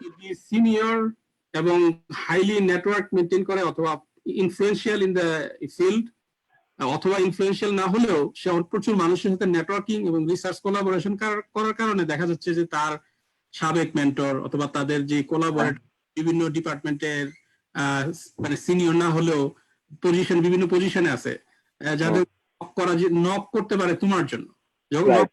একটা চাকরির জন্য নক করতে পারে, একটা ইন্টারভিউ শর্ট লিস্ট করার জন্য, ইত্যাদি ইত্যাদি বিষয়। ইম্পর্টেন্ট, কিন্তু ভালো কথা বলতে হবে। সে junior হোক, senior হোক, ভালো কথা বলতে হবে। তোমার সম্পর্কে যদি ভালো ধারণা না থাকে তাহলে তো সে নক করবে না, নক তো এক্স্যাক্টলি। এবং পুনঃ বলতেছিলা। না, এক্ষেত্রে যেটা হচ্ছে আমরা অনেকে পিএইচডি করার সময় যে চিন্তা করি না অনেক সুপারস্টার সুপারভাইজার খুঁজবো, এই করব সেই করব, এটা আসলে মুখ্য উদ্দেশ্য না। কারণ সুপারস্টার সুপারভাইজাররা খুবই ব্যস্ত থাকে আর কি, ঠিক আছে, তাদের নানা ধরনের কাজ থাকে, এটা আসলে ইয়া না। আর যেটা হচ্ছে পিএইচডি কালীন যেটা হচ্ছে যদি কারো মানে আমি এটা মানে অভিজ্ঞতা থেকে বলতে পারি, অথবা আমি যা অনেকের কাছ থেকে শুনছি, যেটা হচ্ছে যদি মানে আল্লাহ না করুক যদি পিএইচডি সুপারভাইজার যদি খারাপ পড়ে যায়, তাহলে তো আমাকে পিএইচডিটা করতে হবে। সেটা করতে হচ্ছে তার সাথে মানা নেওয়ার চেষ্টা করতে হবে উইদাউট এনি কনফ্লিক্ট, আমি মনে করি। আর যদি কারো খুব বেশি সাহসী হয় তাহলে সে কুইট করতে পারে অথবা সুপারভাইজার চেঞ্জ করতে পারে। বাট নাজমুল যেটা বলছে এটার সাথে আমি সম্পূর্ণ একমত। ঠিক আছে, সুপারভাইজার পিএইচডি সুপারভাইজার যদি ভালো রিকমেন্ডেশন লেটার পিএইচডির পর না দেয়, তাহলে তোমার এই পিএইচডি অনেকাংশেই হয়তো মানে আসলে মানে আর কাজেই লাগবে না, আমি মনে করি আর কি। তুমি হয়তো ফার্স্ট স্টেজ সেকেন্ড স্টেজ ইন্টারভিউতে গেলা, কিন্তু রিকমেন্ডেশন লেটার এরকম দিলো যে এটা তোমার ইয়া হয়ে যায়। আর পিএইচডি সুপারভাইজারের ক্ষেত্রে সবচেয়ে বড় বিষয় হচ্ছে যে তাদের সাথে আমি মনে করি সব সময় not a friendly relation but a professional relation. You should maintain a professional relationship with your PhD supervisor if you want to become, কারণ আমরা বাংলাদেশে একটা কনসেপ্টে বিশ্বাস করি যে ছাত্র শিক্ষকের সম্পর্ক হচ্ছে পিতামাতার মতো অথবা বন্ধুর মতো হইতে হবে। এটা আসলে এইসব দেশে খুব একটা প্রযোজ্য না। এখানে আসলে সবাই প্রফেশনাল রিলেশন বজায় রাখতে চেষ্টা করে আর কি। কারণ আসার এটা হইতে পারে 5-6 বছর পর একজনের সাথে থাকলে এটা তো ডেভেলপ করবে, কিন্তু আসার পরই অনেকে খুব বেশি ইনফর্মাল হয়ে যেতে চায়। সো এইগুলা জিনিসগুলা খেয়াল রাখতে হবে কিন্তু পিএইচডি কালীন আর কি, ঠিক আছে। যেমন আমি আমার পিএইচডি কালীন আমার পিএইচডি সুপারভাইজারদের সাথে কোনোদিন ডিনার লাঞ্চে কোনো কিছুতেই যাই নাই, কোনো ফর্মাল ইয়ে ছাড়া আর কি। মানে ফর্মাল যখন আমরা গ্রুপ আকারে যে সময় আমি কখনোই যাই, মানে আমাদের হয় নাই আর কি বিভিন্ন কারণে। কিন্তু তারা যে ধরনের রিকমেন্ডেশন লেটার লেখে আমার জন্য আর কি, এই পর্যন্ত যা লেখছে মানে এটার জন্য মানে আসলে মানে আমি মানে অনেক কৃতজ্ঞ আর কি, ঠিক আছে। যখন পিএইচডি সুপারভাইজার লিখবে যে আমার যদি মানে এই ধরনের একটা লেখা লিখতে পারে যে আপনি যদি আদায় করতে পারেন যে আমার এখানে যদি চাকরির সুযোগ থাকতো এই স্টুডেন্টের একটা টেনিউর জবের, তাহলে আমি তাকে আমার এই জবে নিতাম, এই ধরনের লেখা যদি আপনি আপনার সুপারভাইজারের কাছ থেকে আদায় করতে পারেন, তাহলে মনে করবেন যে আপনার জব মোটামুটি নিশ্চিত আর কি, এটাই আর কি। বেলাল এবং জুয়েল, তোমরা যদি বলতে চাও লাস্ট 3-4 মিনিট আমরা। আপনার কাছে প্রশ্ন। হ্যাঁ বলো। এই যে আপনার কাছে, ও সরি বেলাল ভাই বলেন। জুয়েল বলো, আমি পরে বলতেছি। না আমার না, আমি জালাল ভাইয়ের কাছে একজন একটা প্রশ্ন করছে, ওইটা পোস্ট করছে। আমি পাইছি প্রশ্ন। হ্যাঁ, সুপারভাইজার রিলেটেড আমার একটা বলা ছিল আর কি। সেটা হচ্ছে যে মানে বিশেষ করে মানে সোশিওলজিতে পার্টিকুলারলি পাবলিশ করাটা একটু টাফ, যদি কোর সোশিওলজিক্যাল জার্নালে কেউ পাবলিশ করতে চায় আর কি। হ্যাঁ, বিশেষ করে এখানে থিওরিটিক্যাল পার্টটা আছে, এটা আসলে ফর ইন্টারন্যাশনাল স্টুডেন্ট এদের জন্য বুঝে উঠে এগুলো লেখা, থিওরিটিক্যাল ল্যাঙ্গুয়েজ লিখে এরপরে ইয়ে করাটা আমার মনে হয় পাবলিক হেলথে অনেকটা এই কাজটা সহজ। থিওরিটিক্যাল পার্টটা নাই, অনেকটা কনসেপচুয়াল মডেল টাইপের, যেটা আর কি খুব ইজি ল্যাঙ্গুয়েজ। তো ওই জায়গাতে আপনার খুব টাফ হয় পাবলিশ করতে। সেক্ষেত্রে আমার মনে হয় যে সুপারভাইজারদেরকে অবশ্যই আগ্রহী হতে হবে যে স্টুডেন্টদের সাথে কোলাবোরেট করতে। হ্যাঁ, তো আমি হচ্ছে বলছিলাম আপনাকে যে আমি যেখানে শুরু করছিলাম পিএইচডি, সেখানে তারা মোটেও স্টুডেন্টদের সাথে কাজ করে না, এমনকি স্টুডেন্টের পেপারে তারা অ্যাড হয় না, নিজের পেপারে তো নেই না, তারা স্টুডেন্টদের পেপারেও ইনভলভ হয় না। তো ওরা আর কি ইন্টেলেকচুয়ালি সুপেরিয়র মনে করে টিচার ক্যাটাগরিতে, এবং অনেকটা এই ডিভাইডটা থাকেও অ্যাকচুয়ালি। কারণ ওই থিওরির নলেজটা অর্জন করতে একটা দীর্ঘ টাইম লাগে, তো ওইটা ডেভেলপ করে আর কি পাবলিশ করা, এটা আসলে ওই ডিভাইডটা থাকে, ওরা আসলে সুপিরিয়র লেভেলে অবস্থান করে। তো কিন্তু মানে দেয়ার আর মেনি প্রফেসর যারা আর কি হচ্ছে এই ইয়েগুলোতে কাজ করে, বিশেষ করে কোয়ান্টিটেটিভ প্রফেসর গুলো, তারা এই ক্ষেত্রে খুবই লিবারেল, তারা স্টুডেন্টদের সাথে কোলাবোরেটিভলি কাজ করতে চায়। তো সেক্ষেত্রে এটা আমার মনে হয় খুব ইম্পর্টেন্ট, কারণ আমাদের সোশিওলজি আমি যতটুকু পার্সোনাল রিসার্চ করে দেখছি যে অ্যাটলিস্ট তিনটা থেকে 5টা পাবলিকেশন ছাড়া এটা জব হয় না, এটা একটা মিনিমাম রিকোয়ারমেন্ট। হ্যাঁ, ইভেন টিচিং স্কুলগুলোতেও। তো এটা কিন্তু মানে আমাদেরকে বলেই দেয়, আমাদের যে প্রফেশনাল ডেভেলপমেন্ট যে ইয়েগুলো হয় ডিপার্টমেন্ট প্রোগ্রামে বা জব টপ গুলো যে হয়, ওখানে কিন্তু দেখায় যায়, ওরা বলেই দেয় যে হচ্ছে আমরা মার্কেটের উপর ভিত্তি করে কাজ করি, যে বেশি কোয়ালিফাই, যার পেপার বেশি, যার টিচিং রেকর্ড হাই, যার ডিসার্টেশন গ্রেড, তাকে আমরা সিলেক্ট করি। তো এটা এই এই আরেকটা ইম্পর্টেন্ট পয়েন্ট, সেটা হলো যে প্রফেশনাল ডেভেলপমেন্ট কোর্স গুলোতে আর কি ইয়ে করা আর কি হচ্ছে ভালোভাবে লিসেন করা, জব মার্কেট জব যে টক গুলো হয় এগুলোকে অ্যাটেন্ড করা। তো আমি এই পয়েন্টে বলতেছিলাম যে প্রফেসর আর কি স্টুডেন্টদেরকে কোলাবোরেট করবে, যে আমি একটা পেপার লিখলাম, এখন বাদ বাকি ফিনিশিং টাস্কটা প্রফেসর করে দিবে অনেকটা, মানে বিশেষ করে বারবার এডিট করা, কমেন্ট করা যে এই কোর্সে এগুলো অ্যাড্রেস করো। তো এই ধরনের প্রফেসর বোঝা যায়, কিভাবে বোঝা যাবে যে ওর আগের ট্র্যাক রেকর্ডটা ও অন্য স্টুডেন্টদের সাথেও পাবলিশ করছে কিনা, ওর সিভিতে গেলেই দেখা যাবে যে ওর আগের স্টুডেন্টের সাথে পাবলিশ করে কিনা। তো এই পয়েন্টটা আর কি আমি অ্যাড করতে চাচ্ছিলাম। না না, এটা খুবই ট্রিমেন্ডাসলি ইম্পর্টেন্ট পয়েন্ট বেলাল। এটা আমি তোমার সাথে, আমি ওনারা সবাই এগ্রি করবে, যেই ফ্যাকাল্টি ফ্রেন্ডলি বা স্টুডেন্টদের সাথে কাজ করে কমফোর্ট ফিল না করে, ফ্রেন্ডলি না বা কমফোর্ট ফিল না করে, তার সাথে তো কাজ করা আসলে ট্রিমেন্ডাসলি মানে এটা যন্ত্রণার বিষয় হবে, রাইট? এটা লাইফ লং যন্ত্রণা হবে। আচ্ছা, জুয়েল একজন প্রশ্ন করেছিল যেটা আসলে এডমিশন রিলেটেড। তো এই করোনাকালীন ফান্ডিং ইত্যাদি ইত্যাদি, এখন তো আসলে একটা অনিশ্চয়তার সময়, এইটা নিয়ে আসলে স্পেসিফিকলি মন্তব্য করা মুশকিল। এখন বিভিন্ন জায়গাতেই ফান্ডিং ফ্রিজ হয়ে আছে, বিভিন্ন জায়গাতেই ইউনিভার্সিটিতে প্রোগ্রাম কিভাবে চলবে ইত্যাদি ইত্যাদি বিষয়ে অনেক সমস্যা। একটা সুবিধা যে অনেক জায়গাতে জিআরই রিল্যাক্স করে দিচ্ছে, এই বছরে জিআরই রিল্যাক্স করে দিচ্ছে। জিআরই রিল্যাক্স করলেও আপনি ফান্ডিং এর অফার পাওয়ার পরেও আপনি যেতে পারবেন কিনা এটা নিশ্চিত না। কারণ হচ্ছে যে করোনার কতদিন চলে, কতদিন আমাদেরকে অনিশ্চয়তার মধ্যে রাখে, এটা তো কেউ জানে না, তাই না? তো চেষ্টা করে যান, জিআরই প্রিপারেশন ভালো করে নেন। আমি যে প্রশ্নটা পেয়েছি জুয়েল, সেই প্রশ্নের উত্তর দিচ্ছি। জিআরই প্রিপারেশন চালিয়ে যান, ভালো করে পরীক্ষা দেন, আর এই ফান্ডিং এর জন্য বিভিন্ন জায়গায় অ্যাপ্লাই করেন। সেই প্রক্রিয়া থামানোর দরকার নেই। আচ্ছা, আমি একটু অ্যাড করি। হ্যাঁ, সেটা হচ্ছে যে ওই যেটা জালাল যেটা বললো অবশ্যই সেটা ঠিক আছে, জিআরই প্রিপারেশন ফান্ডিং এর, তার সাথে সাথে আমি বলবো যে সময় নষ্ট না মানে না করে অন্য কোনো ভাবে, আপনি কিন্তু যদি এমন মনে হয় যে আপনি টায়ার্ড বা জিআরই আপনি দিয়ে ফেলছেন, জিআরই শেষ হয়ে গেছে, এখন আপনি কি করবেন? তো আপনার সময় তো আছে প্রচুর, তাহলে আপনি পাবলিকেশন করেন। এখন তো সব রিসোর্স ইন্টারনেটে আপনার আছে, আপনি করেন, একটা পাবলিকেশন শুরু করে দেন। আপনি যে স্ট্যাটাস শিখেন, আপনি আর শেখেন, স্ট্যাটাস শেখেন, আপনি সেলফ লার্নিং এ যেটা বললো জুয়েল রানা বললো, সেগুলো আপনি করতে পারেন, সেভাবে আপনি করে শিখতে পারেন। এটা আপনি কোনো না কোনো ভাবে সেলফ ডেভেলপমেন্ট আপনি করতে পারেন। আর দুইটা পয়েন্ট বলবো, যদি জালাল আমাকে সময় দেয়, আমি শেষে 1 মিনিট সময় নিয়ে অন্য দুইটা পয়েন্ট আমি বলতে চাচ্ছিলাম, সেটা যদি তুমি বলবো। আচ্ছা, সেটা হলো, আমি জানি না, হ্যাঁ এটা মনে হয় আমাদের এখানে বলা হয় না, সেটা হলো যে ইন্টারপার্সোনাল স্কিলের জন্য যেটা বললো বা নেটওয়ার্কিং এর জন্য সেটা হচ্ছে যে কনফারেন্সেস যত বেশি সম্ভব, এখানে যারা মাস্টার্স বা পিএইচডিতে আসছেন, আমার রিকমেন্ডেশন হচ্ছে আপনারা যত বেশি সম্ভব কনফারেন্সে যান। মনে করেন যে আপনার হয়তো কোনো ফিনিশ করে পেপার নাই, তো ফিনিশ পেপার নাই, আপনার যা আছে আপনি তার সাবমিট করেন, আপনি অ্যাবস্ট্রাক্ট সাবমিট করেন। আপনি দেখবেন যে সেমিনার কনফারেন্সের আপনার 3 মাস 4 মাস 5 মাস আপনার সময় পাবেন, আপনি তার মধ্যে আপনার একটা মোটিভেশন পাবেন, এবং তখন কিন্তু আপনার মনে হবে যে আমাকে তো এটা প্রেজেন্ট করতে হবে মানুষের সামনে, অনেক মানুষের সামনে, তাহলে আমাকে তো এটা কাজ করতে হবে। আপনি দেখবেন যে এইটা কিন্তু খুবই আপনার একটা কাজ, যে যত বেশি কনফারেন্সে যাবেন তত আপনার কাজ আগাবে। আমি এটা চেষ্টা করেছি। আপনার ফান্ডিং এর কোনো সমস্যা হবে না, আপনি ইউনিভার্সিটি ফান্ডিং আছে, অন্য সোর্স থেকে আপনি নিতে পারেন, এটা একটা। দ্বিতীয় আরেকটা ব্যাপার হচ্ছে, আপনি কনফারেন্সে গিয়ে যেমন আপনার পেপার প্রেজেন্ট করতে পারেন, রিসার্চ ডেভেলপমেন্ট একটা নেটওয়ার্কিং হবে, আপনি অনেক মানুষের সাথে মিশবেন, তখন আপনার ইন্টারপার্সোনাল স্কিল, কমিউনিকেশন স্কিল, তাদের রিসার্চ আইডিয়া, এগুলো সম্পর্কে আপনি জানবেন। আর আরেকটা বিষয় হলো seminar.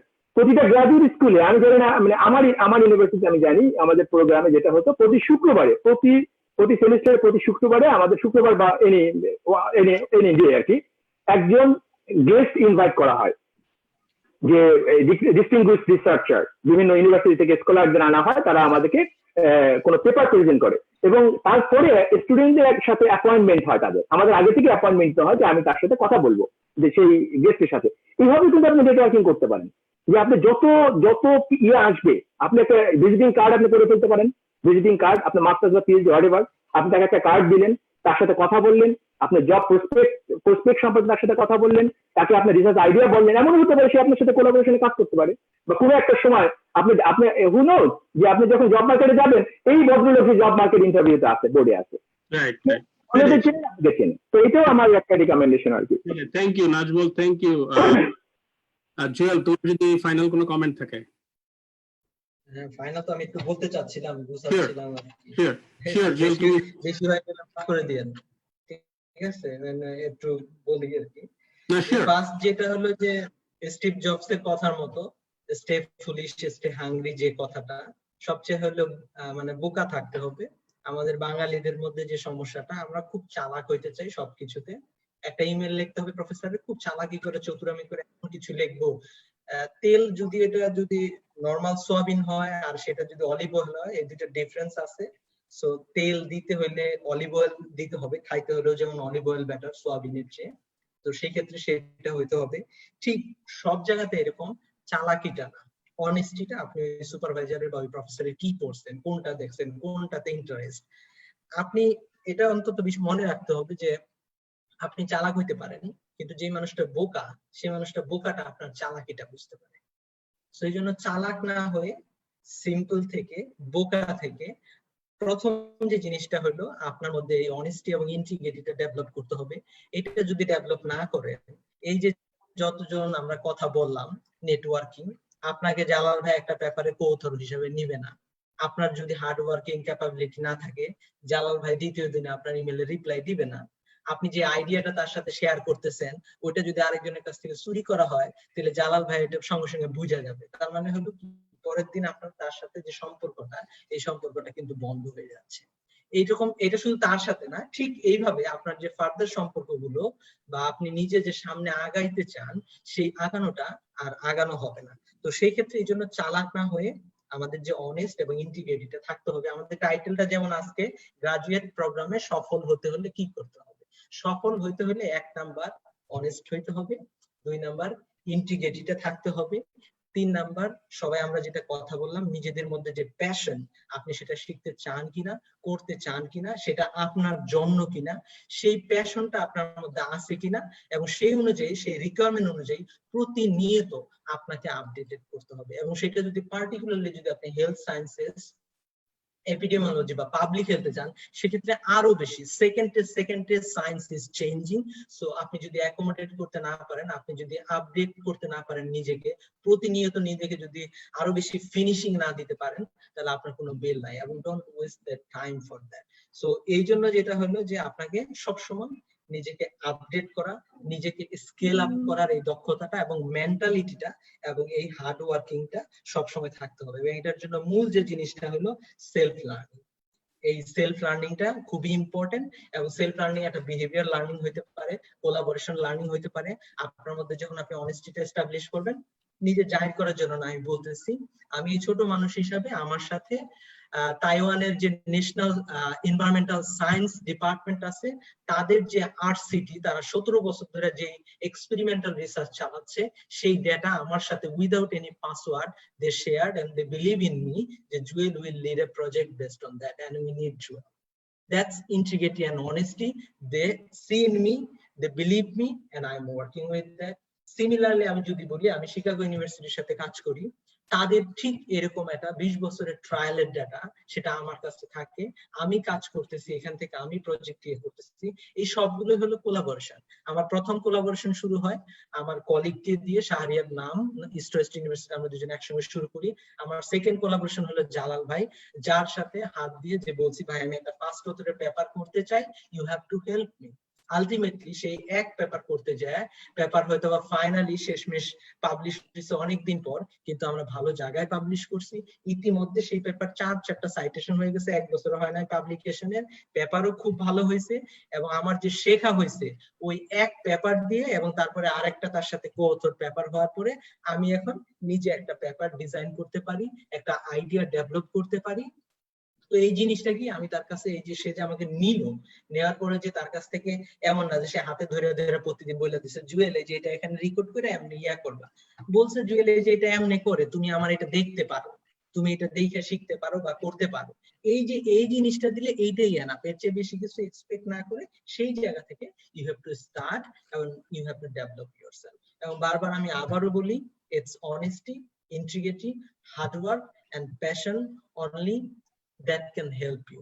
Otherwise you shouldn't waste your time for education or higher education. আপনি বিজনেস করতে পারেন, এন্টারপ্রেনারশিপ করতে পারেন, মাস্টার্স ডিগ্রি নিয়ে একটা কর্পোরেট ভালো জব করতে পারেন, সেই জায়গায় আপনি এক্সেল করেন। বাট আমার মনে হয় আমরা এখানে সবাই একাডেমিয়া নিয়ে মূলত কথা বলতেছি। সো একাডেমিয়া ইটস টাফ, এবং এটা যদি আরো অ্যাব্রোডে করতে চান এটা আরো টাফ। পাবলিক হেলথ ডিগ্রি নেওয়া একটা ফ্যাশন না, বা নিয়ে কোনো লাভ নেই আপনি যদি পরবর্তীতে ঠিক ওইভাবে কাজ না করেন। এটা হলো আমার মানে ওভারঅল সামারি, আমার কাছে মনে হয় মানে একটু অগোছালো হলো, দ্যাটস মানে এইটাই আমি বলতে চাই। অ্যাবসলিউটলি এগ্রি উইথ ইউ, প্রত্যেকটা পয়েন্টই ইম্পর্টেন্ট। আমি কনক্লুড করি, আর ফার্দার কোনো প্রশ্ন আলোচনা না পারি, অলমোস্ট 2 আওয়ার্স হতে যাচ্ছে। আমাদের ইনিশিয়াল ছিল ফর 1 আওয়ার। যাই হোক, আমাদের আলোচনা খুব প্রোডাক্টিভ ছিল, আমাদের নিজেদের আলোচনা খুব প্রোডাক্টিভ ছিল, এবং অন্যরা যদি বিন্দুমাত্র উপকৃত হয়, আমাদের এই সমস্ত ওয়েবিনার চলতে থাকবে। বেলাল আর ও আমাদের দুজন অতিথির মধ্যে বিদায় নিয়েছেন চুপি চুপি ব্যস্ততার কারণে, যেটা আপনি একটু অ্যানাউন্স করে দেন আমাদের নেক্সট ওয়েবিনার যে আসছে মেডিকেল। হ্যাঁ শিওর, আমরা সেইটা অলরেডি অনগোয়িং, অনেক ওয়েবিনার চলতেছে। এর মধ্যে আমি একটা সেশন, একটা 5 উইকস একটা সেশন ইনস্ট্রাক্ট করব। এটা কি নেক্সট উইক থেকে জুন? তুমি কি এগ্রি করছো? নেক্সট উইক থেকে এভরি স্যাটারডে নাইট বাংলাদেশ সময় রাত 10টায় আমাদের আজকের মতো এরকম হবে। তো সেটা আমি ইনস্ট্রাক্ট করব, সেটা হচ্ছে যে contemporary theories in medical sociology. তো 5টা থিওরি 5 সপ্তাহে, এইম হচ্ছে 1 ঘন্টার আলোচনা। এর মধ্যে ফরম্যাটটা হচ্ছে যে ইনিশিয়ালি প্রথম 15 থেকে 20 মিনিটে ওই থিওরিটার ব্যাখ্যা বা প্রেজেন্ট করা, ওটা আমি করব। আর আমার আগ্রহের জায়গা হচ্ছে যে আমার সাথে অ্যাক্টিভ পার্টিসিপেন্ট হিসেবে 2-3 জন থাকলে ভালো। তো সের মধ্যে আমরা একটা সার্ভে করব, যারা অ্যাক্টিভলি পার্টিসিপেট, অ্যাক্টিভলি মিনস এই যে আলোচনা আজকের মতো, সে নিজেও পার্টিসিপেট করবে আলোচনায়, নট জাস্ট প্যাসিভ লিসেনার, সে অ্যাক্টিভলি পার্টিসিপেট করবে like a graduate class. So Helal already sign up করেছে, মোস্তাফিজুর রহমান ঢাকা ইউনিভার্সিটি থেকে সদ্য মাস্টার্স করা সোশিওলজি ছাত্র ইত্যাদি। এরকম যদি আরো কেউ আগ্রহী থাকেন, আমাদের একটা সার্ভে ছেড়ে দিব, ওখানে আপনি আপনার মতামত জানাবেন। তা আমি বেশি না, 3-4 জন অ্যাক্টিভ পার্টিসিপেন্ট হলে আমার জন্য ভালো। তো 1 ঘন্টা আলোচনা হবে এবং পার্টিসিপেটিভ ওয়েতে। তো সেটা হচ্ছে আমাদের next webinar, contemporary theories in medical sociology. এরপর যদি আরো ওয়েবিনার করার সুযোগ থাকে আমরা এগুলো এক্সপ্লোর করব। কি বলো জুয়েল? হ্যাঁ, আমরা একাডেমিক রাইটিং এবং শীঘ্রই ডেটা অ্যানালাইসিস, ডেটা সায়েন্স, আমরা আশা করতেছি মানে সামনে আপনাদের যদি আগ্রহ থাকে, আমাদের মেশিন লার্নিং নিয়েও আমরা ওয়েবিনার অফার করার জন্য আমরা রেডি। আমাদের ডেটা সায়েন্টিস্টরা যারা আছে তারা হেল্প করতে চায়, সেটা দেশে হোক দেশের বাইরে হোক, ডেটা সায়েন্সে যারা ক্যারিয়ার করতে চান, আপনাদের আগ্রহ থাকলে আমরা এই বিষয়ে ওয়েবিনার করতে পারি। আজকে আলোচনা খুবই ভালো ছিল সবার জন্য। সবাই ভালো থেকো। বেলাল, জুয়েল, হেলাল, বন্ধু নাজমুল, ভালো থেকো। এই উসিলায় অনেকক্ষণ কথা হলো। নাজমুল ভাই, দেখা হলো, কথা হলো, থ্যাংক ইউ সো মাচ। একজন আরেকজনের সাথে পরিচিত হলাম, এটাও ভালো একটা। খুব ভালো লাগলো। জুয়েল রানা, বেলাল হোসেন, হেলালের ফেস দেখি নাই, কিন্তু কথা শুনেছি কয়েকবার। এবং সুন্দরী ছেলে, এই জন্য ফেস দেখাতে চাই। খুব ভালো লাগলো আপনাদের দেখে। আবার ইনশাল্লাহ কথা হবে, আবার দেখা হবে ইনশাল্লাহ। আমরা আপনার হেল্প চাবো এবং সবসময় চাবো যে আমাদের সাথে থাকবে। আমাদের উদ্দেশ্য একটাই, যে এই যে যারা বাংলাদেশের যারা ইয়থ, তাদেরকে এনকারেজ করা, রিসার্চ একাডেমিয়া মানে যে এইগুলোতে যারা আসতে চায় তাদেরকে একটা গাইডলাইন দেওয়া। এটাই মূলত আমাদের South Asia institute for social ট্রান্সফরমেশনের মেইন উদ্দেশ্য, তাছাড়া আর কিছু না। আমাদের একটা ছোট জার্নালও আছে, আপনি চাইলে, আমরা রিসেন্টলি আমাদের জার্নালটা একটু ওপেন জার্নাল সিস্টেমে ট্রান্সফর্ম করে একেবারে প্রফেশনাল ওয়েতে আমরা আবার রিলঞ্চ করছি। আপনারা চাইলে একটা social south Asia journal of social sciences, তো যে কোনো বিষয়ে লেখা দেওয়ার জন্য অনুরোধ করবো, এবং যারা শুনতেছেন তারা আপনারা সাবমিট করতে পারেন আমাদের জার্নালে। খুব ভালো ইনিশিয়েটিভ, এটা তো আসলে অ্যাপ্রিসিয়েটেড যে এরকম একটা ভালো যেটা হচ্ছে, যে আমি করছি, ফলো করছি আপনাদের এগুলো, কিন্তু খুবই ভালো লাগছে আমার কাছে, এটা খুবই ভালো ইনিশিয়েটিভ। হ্যাঁ, আমরা চেষ্টা করব যে নাজমুল, তোমাদের মধ্য থেকে যারা ইকোনমিস্ট তাদেরকেও এখানে আমাদের এই প্ল্যাটফর্মে অ্যাক্টিভলি কিভাবে এনগেজ করা যায়। শিওর শিওর শিওর, আমি খুব খুশি হব, আমি খুবই খুশি হব যদি আমি ইনভলভ থাকতে পারি, অবশ্যই। শিওর। তো ভালো থেকো সবাই। Thank you. Okay, bye. বাংলাদেশের বন্ধুদেরকে গুড নাইট, ভালো থেকো সবাই, এখানে শেষ করলাম। জি, শুভরাত্রি। শুভরাত্রি। বাই।